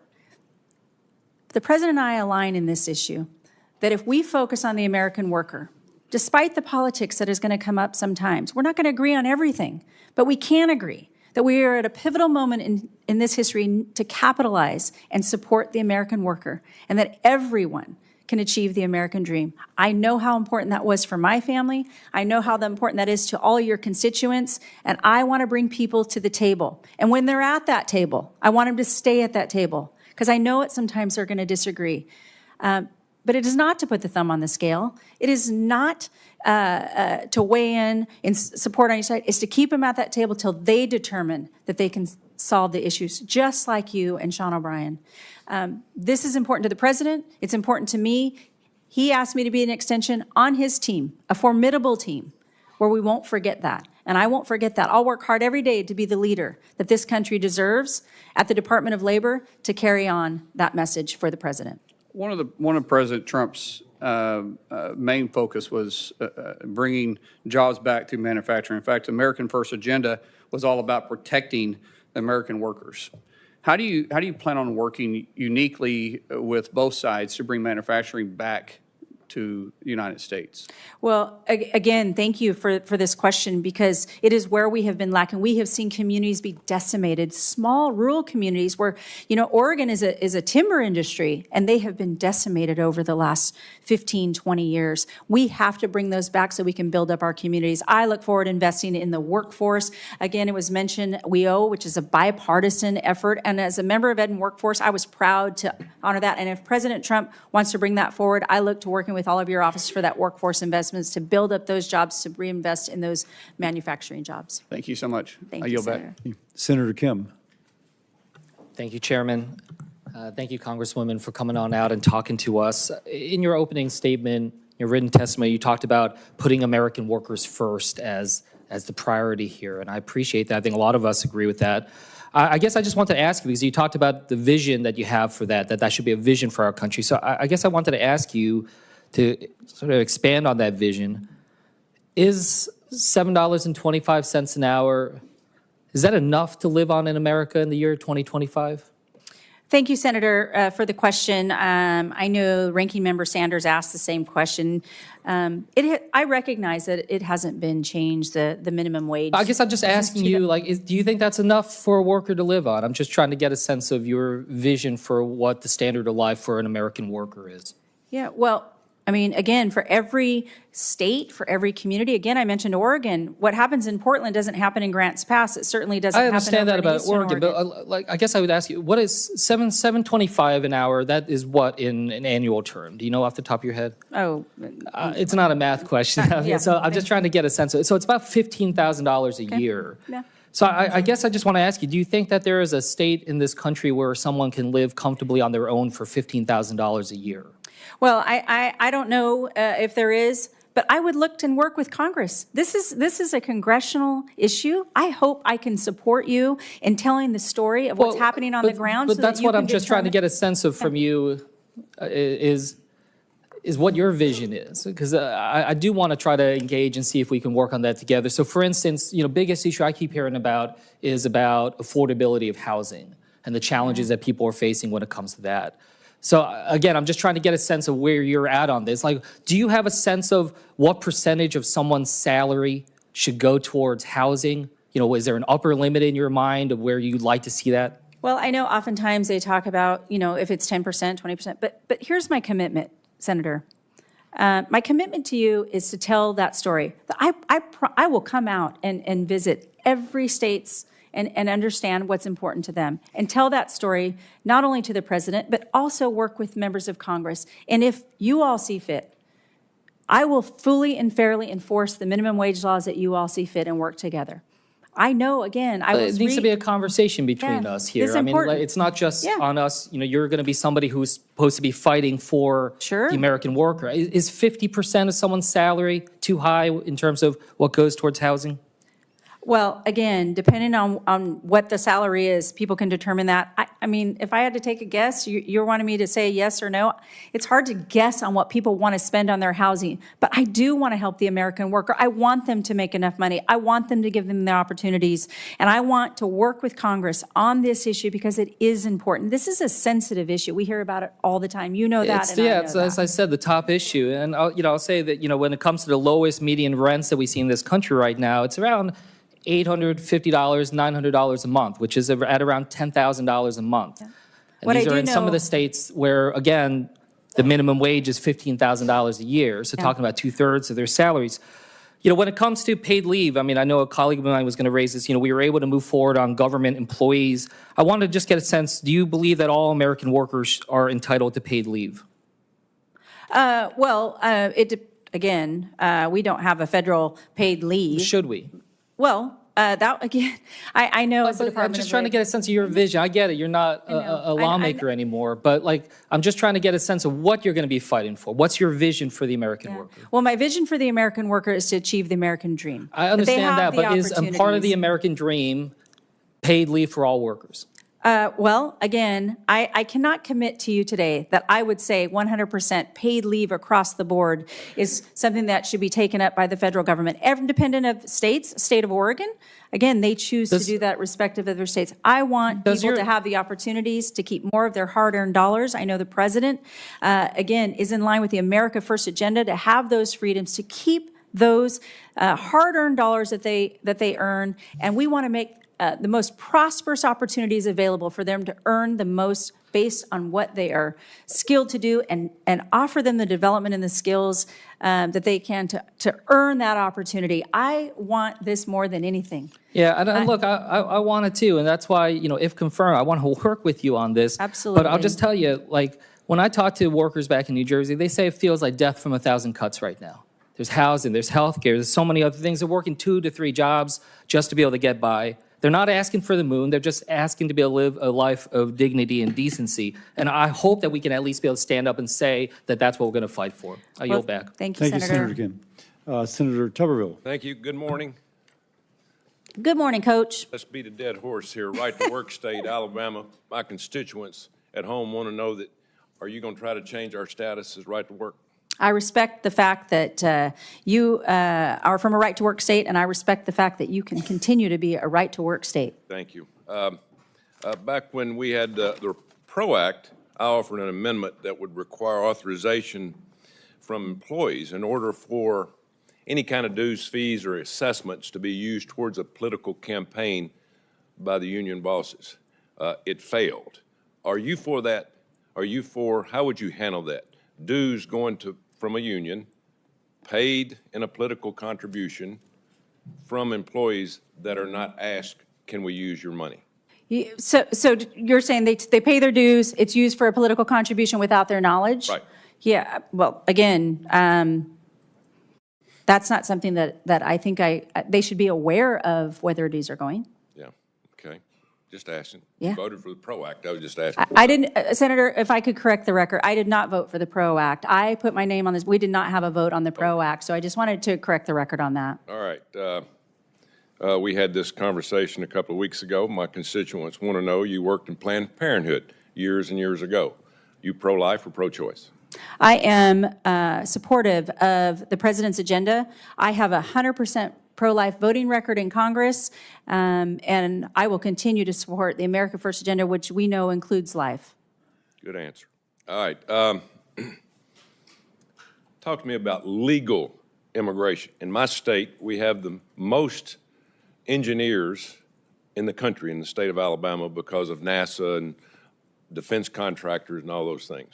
We're running short on a lot of engineers, high-tech people that are well-trained in our country. For some reason, we're running short because big tech is growing. Where do you stand on legal immigration? Your thoughts? Well, I'm supportive of legal immigration only. I mean, I don't see another way around it. But you're talking about, are you referring to the H-1 visa program? Anything to do with high tech, anything to do with engineers, that, you know, eventually we're going to have to allow more people to come, but not to tear down the structure of young men and women having a chance to make a better living because they spent 4 or 5 years at a university and have to pay their bills. No, I appreciate that so much that you brought this up. You know, certainly we never want to replace the American worker. We want to make sure that we're investing in the American worker and they have the skills needed for the high-tech industry, as we see moving forward through a lot of our respective states. On the visitor's visa, on the H-1B, there's been conversation about in the immediacy. I've heard that from many of the senators. It's about today. What happens today and tomorrow? I commit to you to working, again, with testing the market. That's the Department of Labor's remit. It's to test the market and seeing where we need the guest worker program. Once we've exhausted all other programs and making sure that we're out there, then work with the Department of Homeland and certainly the Department of State on if we have to administer more. But that's going to be certainly, Congress will determine it, and then I'll work with those interagencies as well. And I would love to work with your office on that specifically. Thank you. Thank you. I'm not going to put you under a gun on this question. You probably don't know a lot about it. A lot of people in this room know a lot about it. NIL, name, image, and likeness. Mm-hmm. It is a disaster. And we're going to have to do something in your tenure to help young men and women understand, the situation that we're in, because we're going to start losing Title IX. We got a young man that just signed an $8 million contract, and he's 20 years old. And it's out of control. So the next time you come, hopefully we can have a hearing on what we call name, image, and likeness. I'm all for kids making money, but it is workforce. It needs to be changed. It needs to be regulated to a point where, all men and women, young men and women can have a chance to make money. So just to bring that to light, but that will be under your purview in the very near future. Thank you, Mr. Chairman. Thank you, Senator. Thank you. And next would be Senator Blunt Rochester. Thank you, Mr. Chairman. And I also want to thank you, Congresswoman Chavez-DeRemer, for the opportunity to meet with you ahead of the hearing. I really felt we had a robust conversation about the workforce and how we move forward as a country, and the fact that working people deserve respect, protection, and fair treatment. I want to start by just acknowledging, I know you are following the reports, the over 10,000 federal employees, civil servants who have been fired in recent weeks, including staff at the FAA, the NIH, HHS, the Department of Education, and more. And to me, beyond the harmful impacts that those individuals are feeling and their families are experiencing, it is having ramifications across the country. Everything from our plane safety to biomedical research to measles outbreaks that I just heard on the news earlier today, to the avian flu. All of this, while the cost of eggs are not going down, people are feeling the impact. I'm also concerned, I shared with you, I had the opportunity to serve in Delaware as Secretary of Labor, and so labor is so important to me, but also State Personnel Director. And just from a workforce planning perspective, a lot of this doesn't even make sense. To get rid of some employees that are protecting our national security, our nuclear safety, all of these things, and our health just doesn't make sense. And then there's going to be the ripple effects of where do these folks who are now unemployed get the resources they need to live and survive? How do they deal with the trauma? There will be ripple impacts. And what you said is you want to help the American worker. And I hope that you will consider these individuals as also American workers. My questions, I wanted to talk a little bit about what we discussed in terms of the future of work, which has been one of my top priorities in preparing folks for the jobs of today, but also the jobs of tomorrow. And in Delaware, we have a robust biotech ecosystem involving workforce-focused partners like the Delaware Bioscience Association and the National Institute for Innovation and Manufacturing Biopharmaceuticals at the University of Delaware, also known as NIMBLE. We also have with our students the Delaware Pathways and vocational technical high schools in Delaware, and 2 labor unions. So far, we know we need more workers to grow our economy. Do you have a plan to prepare workers for careers in emerging industries like biotech and AI? Thank you, Senator. I really did appreciate our meeting as well. I know you have the knowledge from a labor department in Delaware and that you ran that. And I hope we work together and you will share with me some of the tips and tricks of the trade, because I don't need to reinvent the wheel in a lot of places. I just need to make sure that we're respecting and honoring your story as well, and for Delawareans. Delawareans. That's right. Good. But this is important, specific to the skill. And I think what we talked about is even more so than high school. We're talking about junior highs. And understanding how important that is for the workforce, that we have to get these young people in early and understanding what they care about, and that we have that workforce. So under the Department of Labor, it is going to be my responsibility to make sure we're investing in that workforce development. I was proud, and I was brought up earlier, to serve on the Ed and Workforce for reauthorizing WIOA. That's, again, a bipartisan. It didn't happen. It didn't go through. And I hope, with all respect and talking to the president, if it aligns, that this is something that if Congress takes it back up, that I can work with you all, not only technically, but to enforcing that and really investing in the workforce specific to high tech, because we know we're going to need those jobs. And so this is an important issue, I would think, to everybody sitting up here, that they're a part of the workforce and respective in every state. I know in our conversation we talked about making sure that labor as well as industry are present at the table when we make these big policy decisions, when we do legislation. One of the things that I will be focusing on and introducing legislation on is an accelerator, the Advanced Research Projects Agency of the Department of Labor, ARPA-L. Is similar to what we've done for health with ARPA-H, with defense for DARPA, which gave us groundbreaking technologies like the internet and Siri. And so hope to work with you on these as well. And again, let's make sure that we focus on all workers.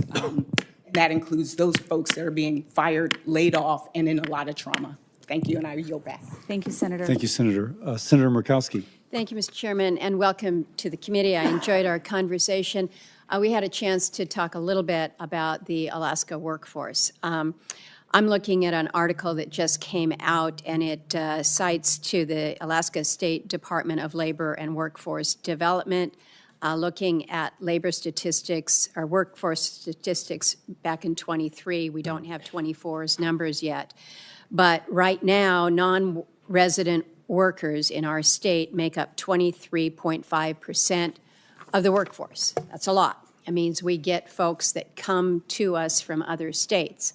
When you have 82% of your communities that are not connected by road, you can't move as a worker from one village to another village unless you're willing to pay several $100s for each leg of your airplane ticket to get you to another community for work.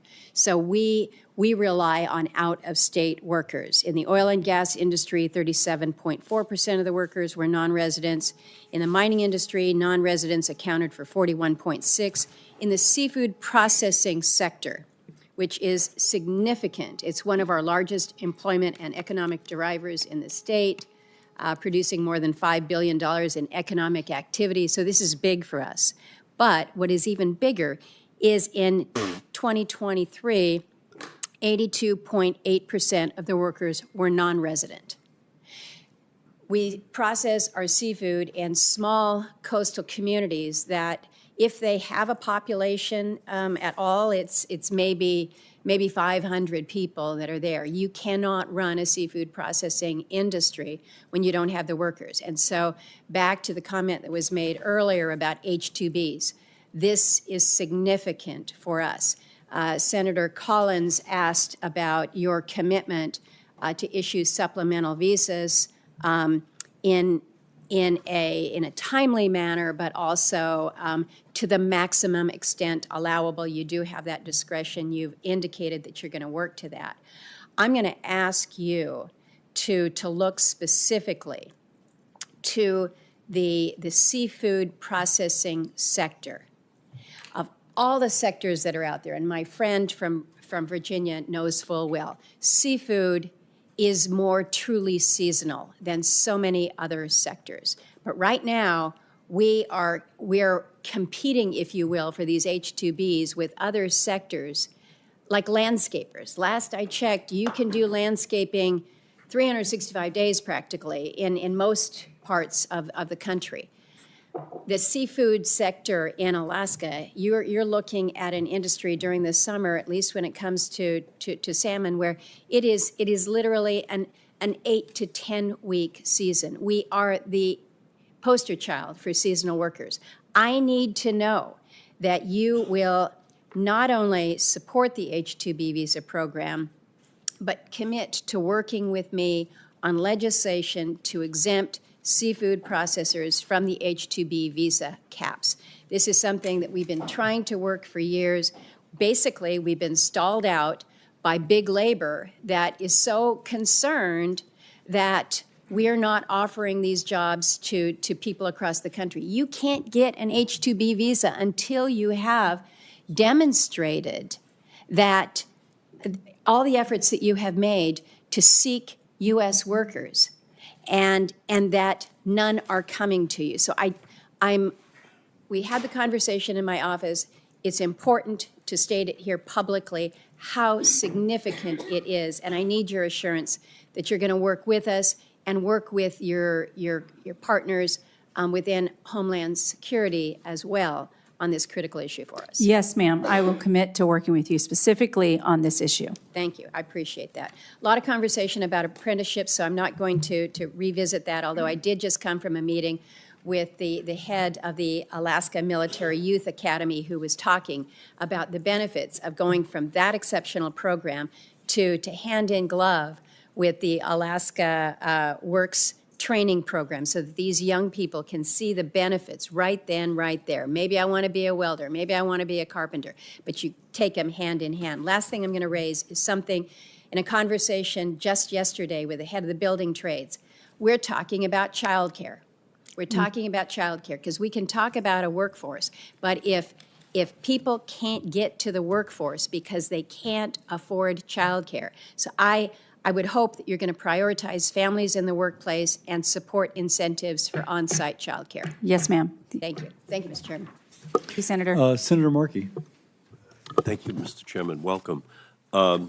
Since his inauguration, President Trump has waged war on public servants, especially federal workers and their unions. The president violated union contracts, including by firing tens of thousands of federal workers, used his fork in the road proposal to strong-arm federal workers into resigning and waving away their legal rights and illegally attempting to nullify union contracts ratified in December of 2024 and January of 2025.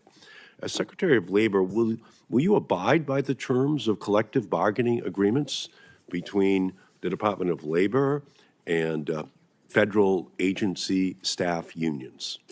Thank you, Senator. It was nice to visit with you. I know it's been a few weeks since we had that meeting, so I appreciate you being here today.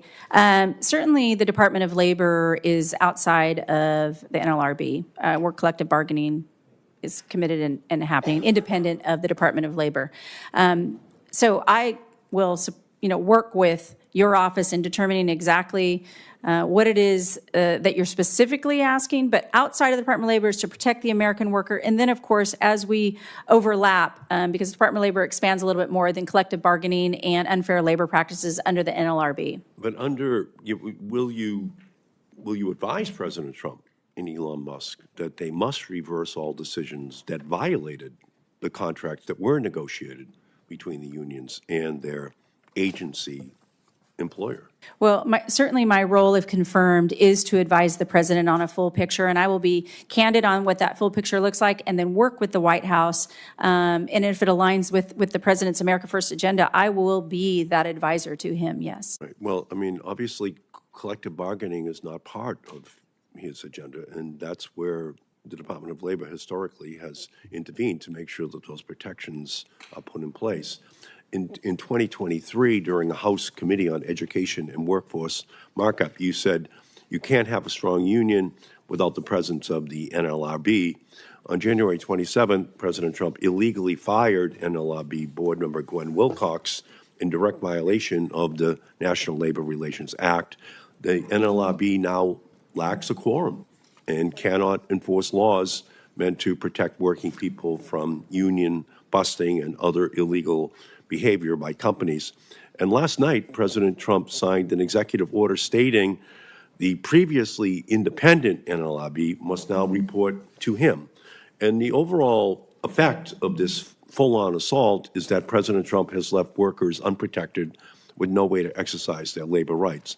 So as Secretary of Labor, you will be the president's top advisor on labor issues. If President Trump called you today and asked if he should reinstate Gwen Wilcox, how would you advise him? Well, that's a hypothetical, as you know, and I have not been confirmed. But I respect the president's executive authority to run the executive office as he sees fit. He is the one who was elected president by the American people, and he's honoring the promise he made to the American people. If confirmed, I will work on behalf of the president, but I will present him a clear and candid picture with the facts, and we will consult then together. But it is important from the Department of Labor that I give him that full picture. Yeah, well, unfortunately, according to President Trump, the NLRB is no longer an independent agency. And by signing that executive order to abolish the independence of the NLRB, it puts a lot of pressure on you to make sure that there is a protection for the independence and capacity of that agency. And I appreciate your record of engaging with unions, but workers are under threat at their workplace and in their homes. Greedy corporate executives chip away at their rights, lay them off, got their retirement, all while driving up prices. And the president is letting the richest man on the planet cut public school funding, threatening our children's education and jobs of the largest sector of union workers in the country. He lined his inauguration with billionaires collectively worth over $1 trillion. And since his inauguration, union workers in Massachusetts have already lost many, many jobs. And some of my Republican colleagues are eyeing cuts to programs that help people get food, housing, and health care. So if you're confirmed, and I'm assuming that you will be, I commit to working in support of all workers, and I hope you will work with me to stand up to President Trump when he takes actions that harm American workers. I think it's very important that the Department of Labor and you be the voice for those workers. Thank you, Mr. Chairman. Thank you, Senator. Thank you, Senator Markey, and now Senator Hawley. Thank you, Mr. Chairman. Congresswoman Chavez-DeRemer, welcome. It's Thank great you. to see you here. I enjoyed our conversation. It's been, gosh, now a month or more ago, but it's great to see you here. Thanks, You've Senator. taken questions, obviously, from both sides, and I know you've taken a little heat from both sides. You've handled it beautifully. Let me just get a few things straight. For my Republican colleagues, let me just clarify. You are President Trump's choice to lead the Department of Labor. Have I got that right? Yes, you have. And you support the president's policies and will implement his agenda. Have I got that right? Yes. And to my Democrat colleagues, you very proudly sponsored many pieces of pro-labor legislation in your time in the United States House of Representatives. You have a long record of working with labor, of working with business to try to advance a pro-worker agenda. Is that fair to say? Yes. Which is probably why the president chose you for this role, if I'm speculating. Is that fair? I think your record is really outstanding. Let me ask you about one issue that hasn't gotten a whole lot of airtime today, but I think is so important. That's the significance of immigration when it comes to the American worker. I've got a chart here that I want to show you. This is the Department of Labor's own data on jobs following the pandemic and in the last administration, in the Biden administration. If you look here in the red, those are foreign-born workers. If you look at the blue, those are American-born workers. And as you can see, the data that you can see it, the graphic itself tells the story. American-born workers, no change in employment, just a return to the norm in the Biden administration. Foreign-born workers, that's where all the jobs go. What's it mean? According to the Department of Labor's own statistics, during the Biden administration, virtually all of the job gains, which were pretty meager, I have to say, but even that, virtually all of them went to foreign-born workers. Now, we know, again, from the Biden administration's own statistics, that about 11 million encounters with illegal immigrants were recorded at the border.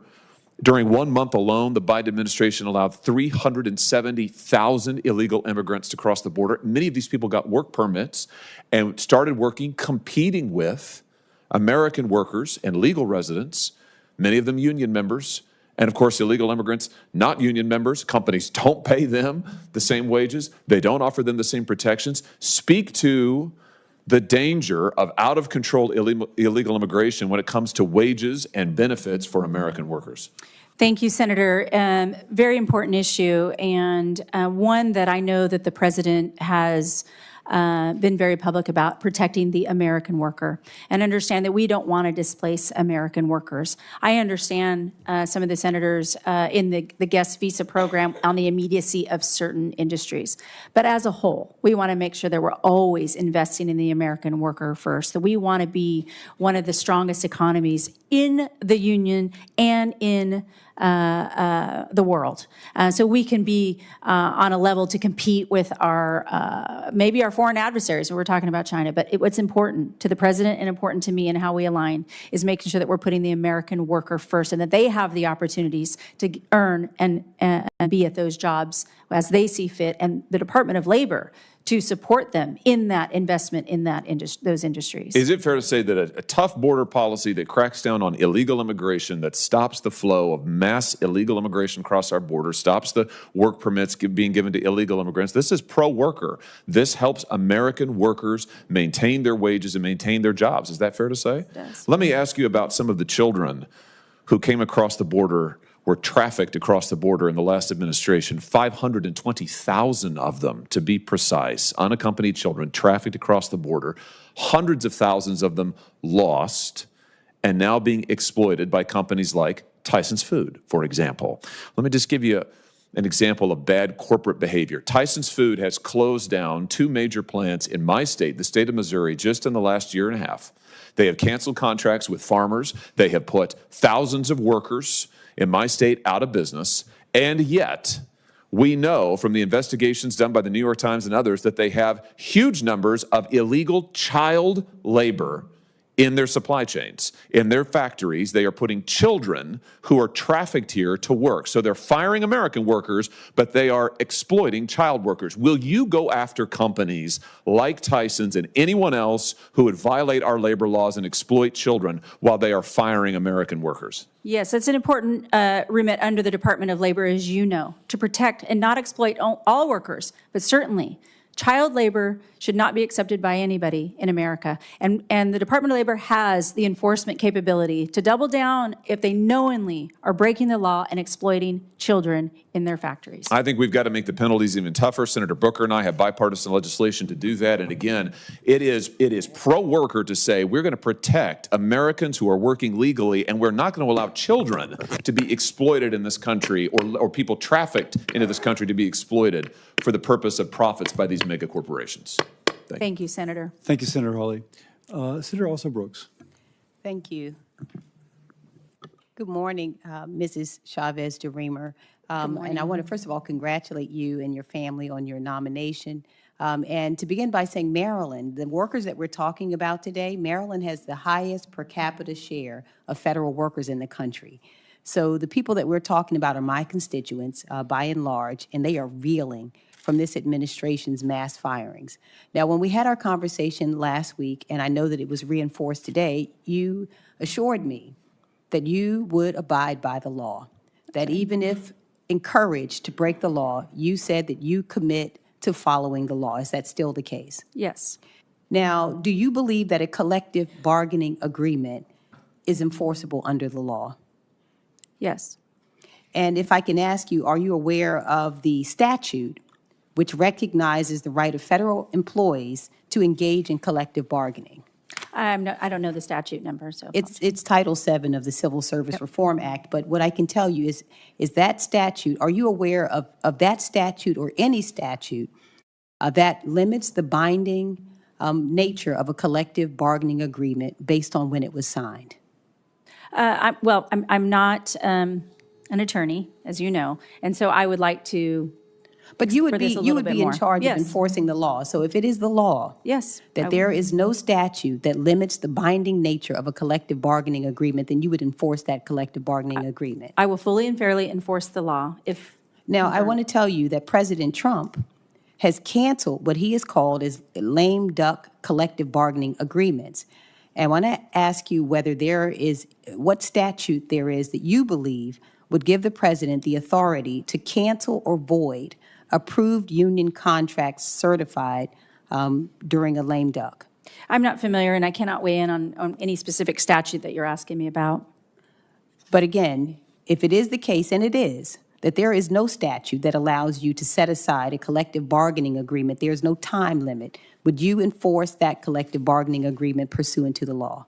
Again, Senator, being not familiar specifically, I would certainly want to, discuss this with the solicitors at the Department of Labor if confirmed, just to make sure that I am on the same page without committing to exactly But what once you're it's referring to. confirmed for you that it's the law, you have committed that you will enforce the law. I'm committed to always fully and fairly enforce the law, and I will work with the solicitors of the Department of Labor to make sure before I weigh in specifically on this specific that you're talking about. Okay, let me ask you another question. Now, President Trump made some, I would call it troubling and shameful comments after the devastating fatal plane crash that occurred here in Washington, D.C. I'm sure you're aware of that plane crash. Yes, ma'am. And he blamed, at the time, while the bodies were still in the water, many of them were children, he took that moment to blame the incident on Federal Aviation Administration hiring people with intellectual and mental health disabilities.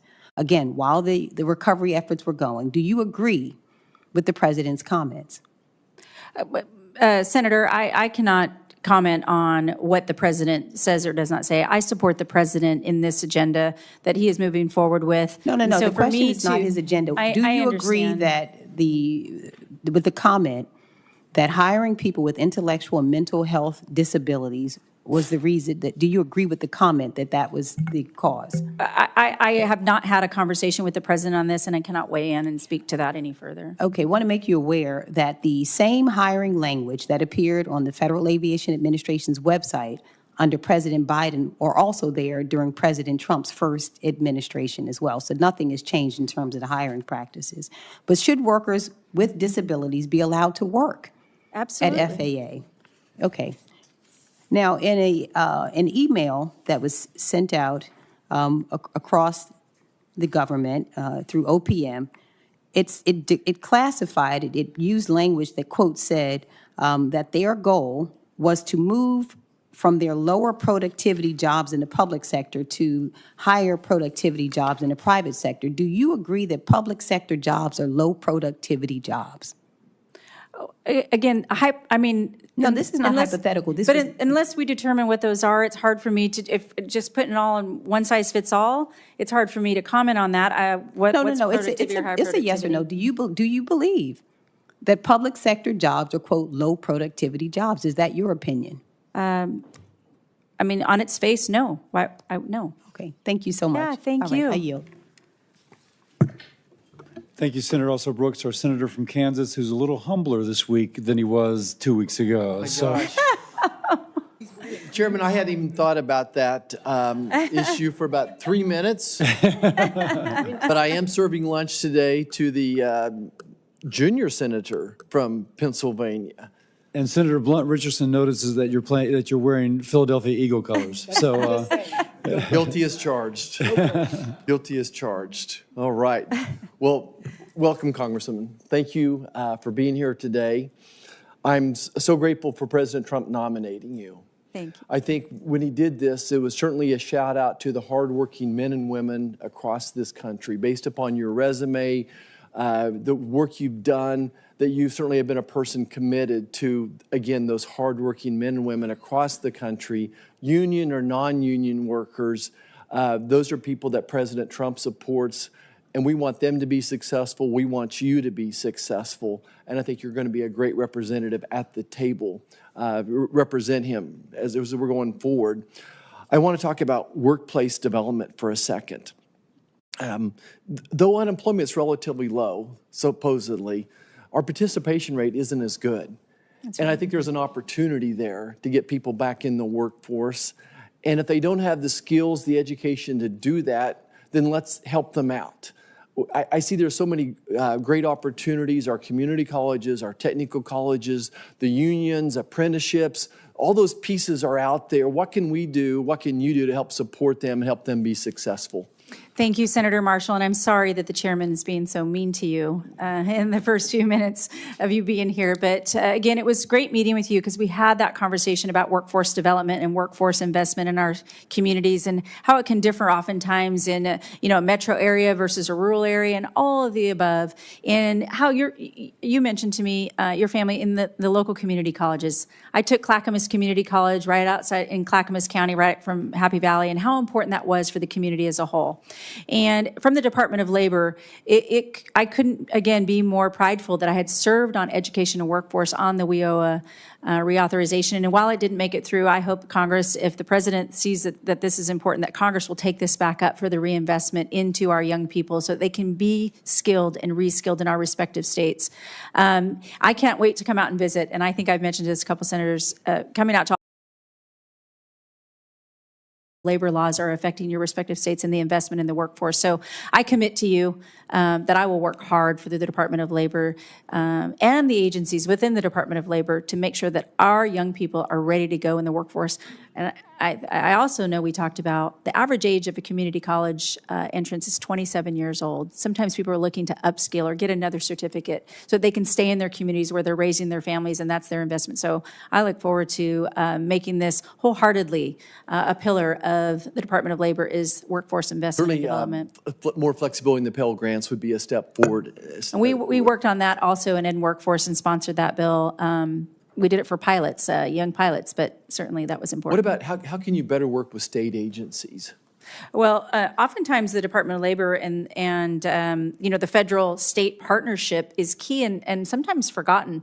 I think, well, one of the areas that we can look together is unemployment insurance, was talked about over the last several years, and how we can be a better federal partner, give them the tools that they need, the state partners, in order to develop their workforces and make sure that they have people who are in the workforce who want to stay in the workforce and not pick up and leave. And again, invite people back. So many people have left the workforce, even to the search of a job, and we want to make sure that those people are coming back from full force. I want to take a moment and talk about the franchise model again. And I heard the chairman's opening remarks or questions kind of touched on this, but I want to go back there.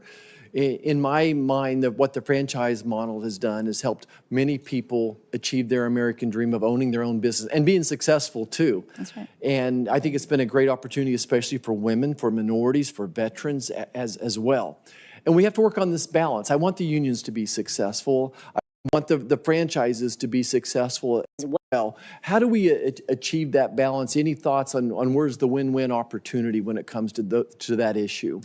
Well, a lot of times the reference is to the gig economy and understanding the franchise model as well. And I support that the efforts of, the franchise model, as it does allow the flexibility for business owners to determine, do they want to be in business for themselves? Do they want to, work for somebody else?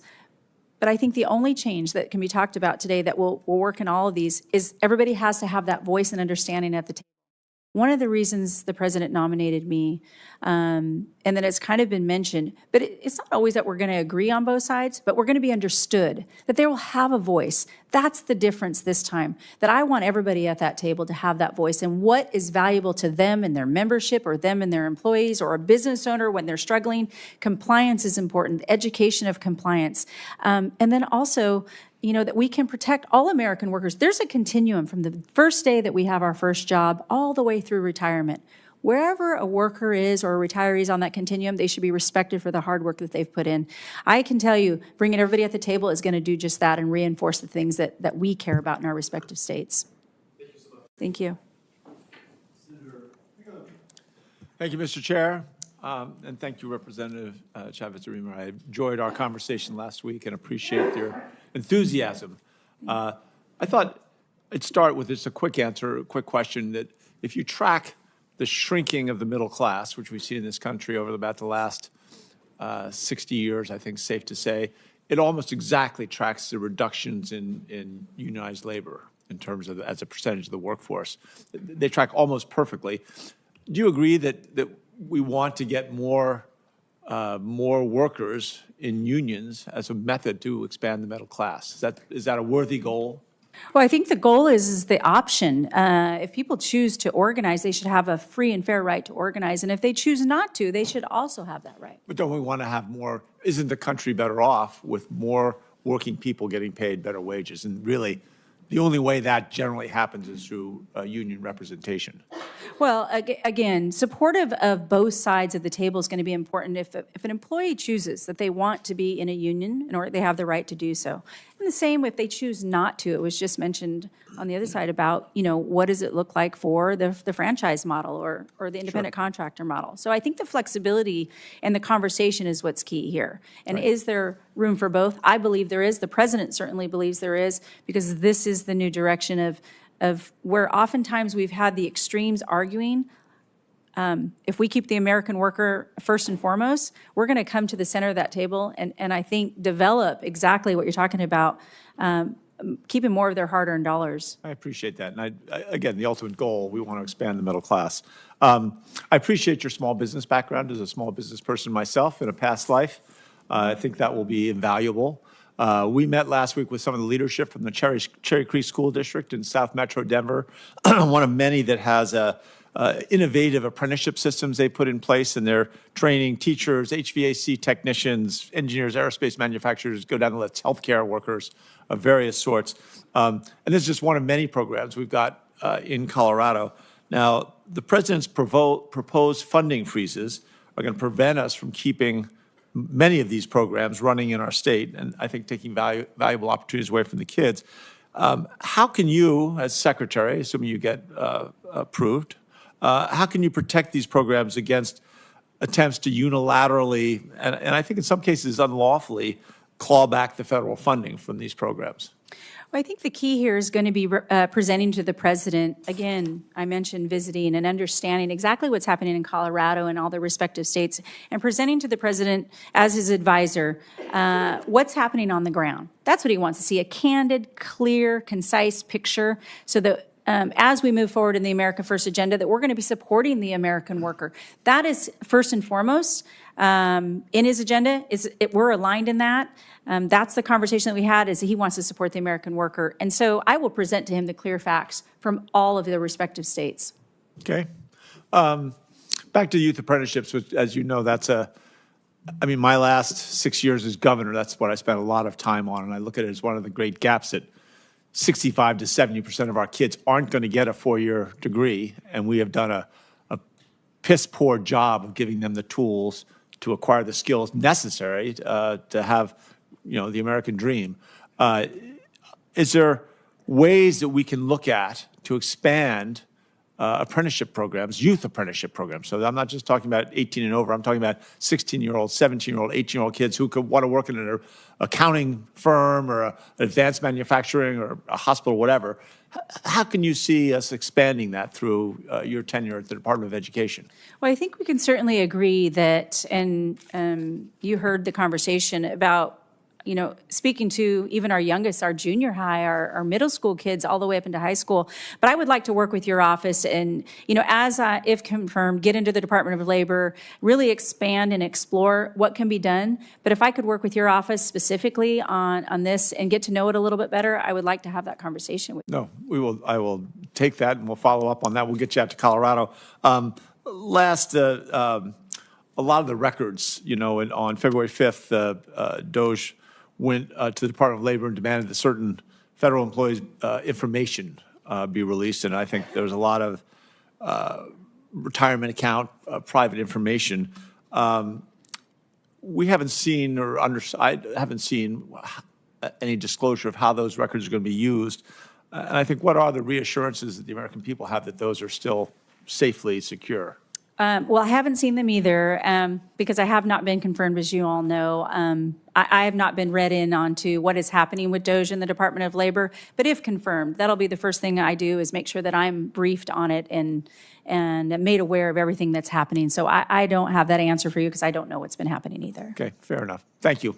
Thank you, Senator. This concludes our hearing. You did very well, and thank you for that. Thank you. Thank you.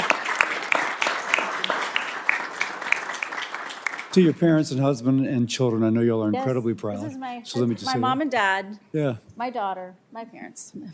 For any senator who wishes to ask additional questions, questions for the record will be due tomorrow at 5 p.m.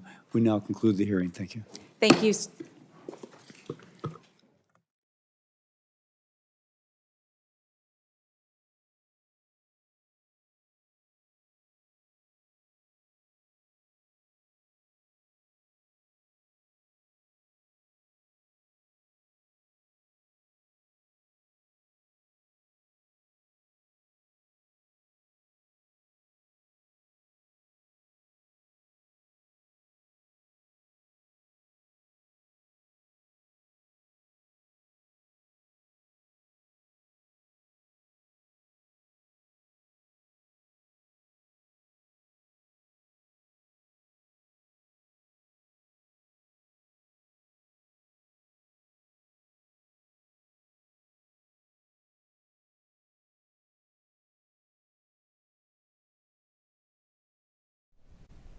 All right, so watching some live coverage there from Capitol Hill. On this February 19th, the U.S. Department of Labor Secretary confirmation hearing for Lori Chavez-DeRemer. So again, we'll be looking at the advancement and final vote as well for Kash Patel with the FBI director position.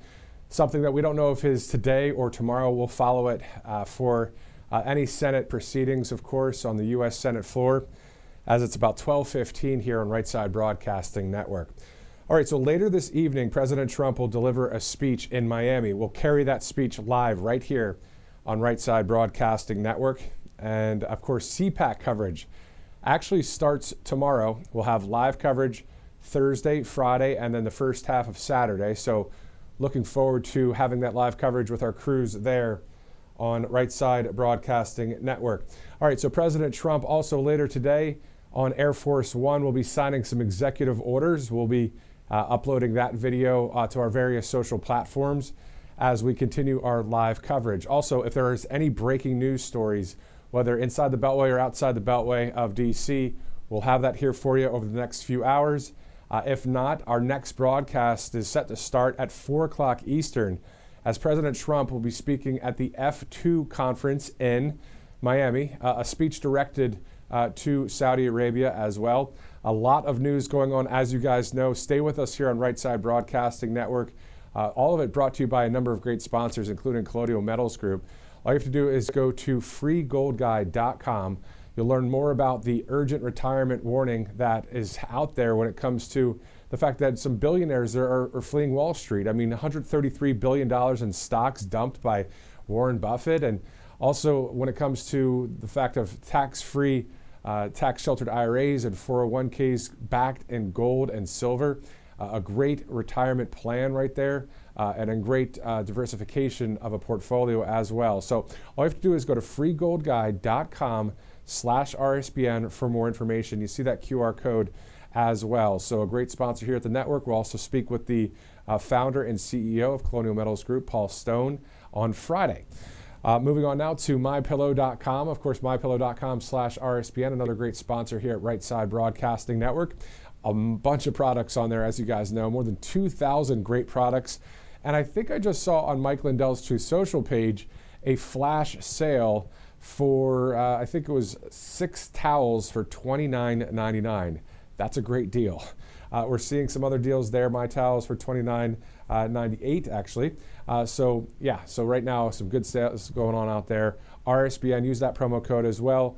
And then I believe there may be a different promo code for that other sale. But at the end of the day, I'm trying to work for you here. And I actually sent one over to my wife. I said, hey, that's a pretty good deal right there. So MyPillow.com, so many great products there. So go ahead and use the RSBN promo code as well, as it's now 12:20 on the East Coast. Getting ready for some more coverage later today at 4 o'clock Eastern. That's where we'll start our coverage for President Trump's speech in Miami. Also, again, any America First breaking news will be here in studio with that coverage. And also follow us on Truth Social, on X, and all of our channels as we continue to expand our coverage here at the network, including the fact that we have our RSBN host, Robert McNeely, and Christina Loren, and Ashley Brassfield, who will be live in CPAC tomorrow and Friday, and also on Saturday. And we'll hear from President Trump as well from CPAC. So a lot of coverage coming up. As we know, also, we are about 30 hours or so from quite an interesting matchup on the ice tomorrow. Team Canada versus Team USA in Boston at the TD Bank Arena there where the Bruins play. That's a championship game. It's the Four Nations face-off. It's in place of the NHL All-Star Game. So that's tomorrow night at 8 o'clock. I'm personally looking forward to it. I'm a big hockey fan, and I love the United States. It's a pretty good combination. I know some of you guys out there will watch the game too, so go Team USA. All right, so for all of us here at Right Side Broadcasting Network, I'm Matthew Alvarez. We'll see you a bit later today, and hope you have a good one until we see you there at 4 o'clock. Welcome to Right Side Broadcasting Network, your trusted conservative news outlet. At RSBN, we deliver the truth when the mainstream media falls short. Since 2015, we've proudly broadcasted every single one of President Trump's iconic MAGA rallies, bringing you the excitement and energy live before anyone else. By watching RSBN, you get an unfiltered front row view of the action on the ground. We interview the crowds to give a voice to millions of Americans just like you. We show you President Trump's speeches in their entirety, free from interruptions and censorship. We cover the stories that matter to you with the integrity and passion you deserve. Thank you for choosing RSBN as your home for America First News. Together, we stand strong, united, and informed. So join us and be part of the right side of history. I'm excited to announce that we're having our first ever mega sale on overstock clearance and brand new products. For example, save over 50% on this season's flannel sheets. Queen size only $59.98. Kings only $69.98. They sell out fast every year, so order now. Save 20% on our brand new My Crosses. They're designed in the likeness of the one I've worn every day for over 20 years. They come in men's and women's, and they're made right here in the USA. Get our 2025 six-piece My Towel sets for only $29.98. Our initial quantities are extremely low, so get them now before they go. And our best-selling standard My Pillows, just $14.98. So go to MyPillow.com or call the number on your screen. Use this promo code to take advantage of our first ever mega sale. But wait, remember that $75 free shipping rule? Well, that ship is sailed because right now, every order ships absolutely free. Parents, do your kids know what courage really means? It's about standing up for America even when there's a target on your back. That's why Mike Huckabee's team created the Kids Guide to the Courage of the President. This important guide tells kids everything they need to know about President Trump's unwavering courage, and you can get it for free. With your free order, you'll receive free bonus gifts, including the Kids Guide to President Trump and a Christmas ornament commemorating Trump's call for us to fight. Get it all for free at freetrumpbook.com. That's freetrumpbook.com. Hey y'all, it's Silk from the Diamond and Silk Chit Chat live show. Look, don't forget to check me out right here on RSBN Network. Be sure to watch the show on Right Side Broadcasting Network, and I want you to support Right Side Broadcasting Network. Yes, it's imperative that you do so, okay? I look to see y'all soon. Bye-bye. Families across the nation have arrived at a heartbreaking crossroad to surrender their beloved animals at alarming rates due to inflation and soaring costs of living. There are so many overcrowded shelters. So many dogs need a home, but it's all of us working together to solve this crisis. This fight requires both doers and dollars. Join us at Big Dog Ranch Rescue. Please sign up today.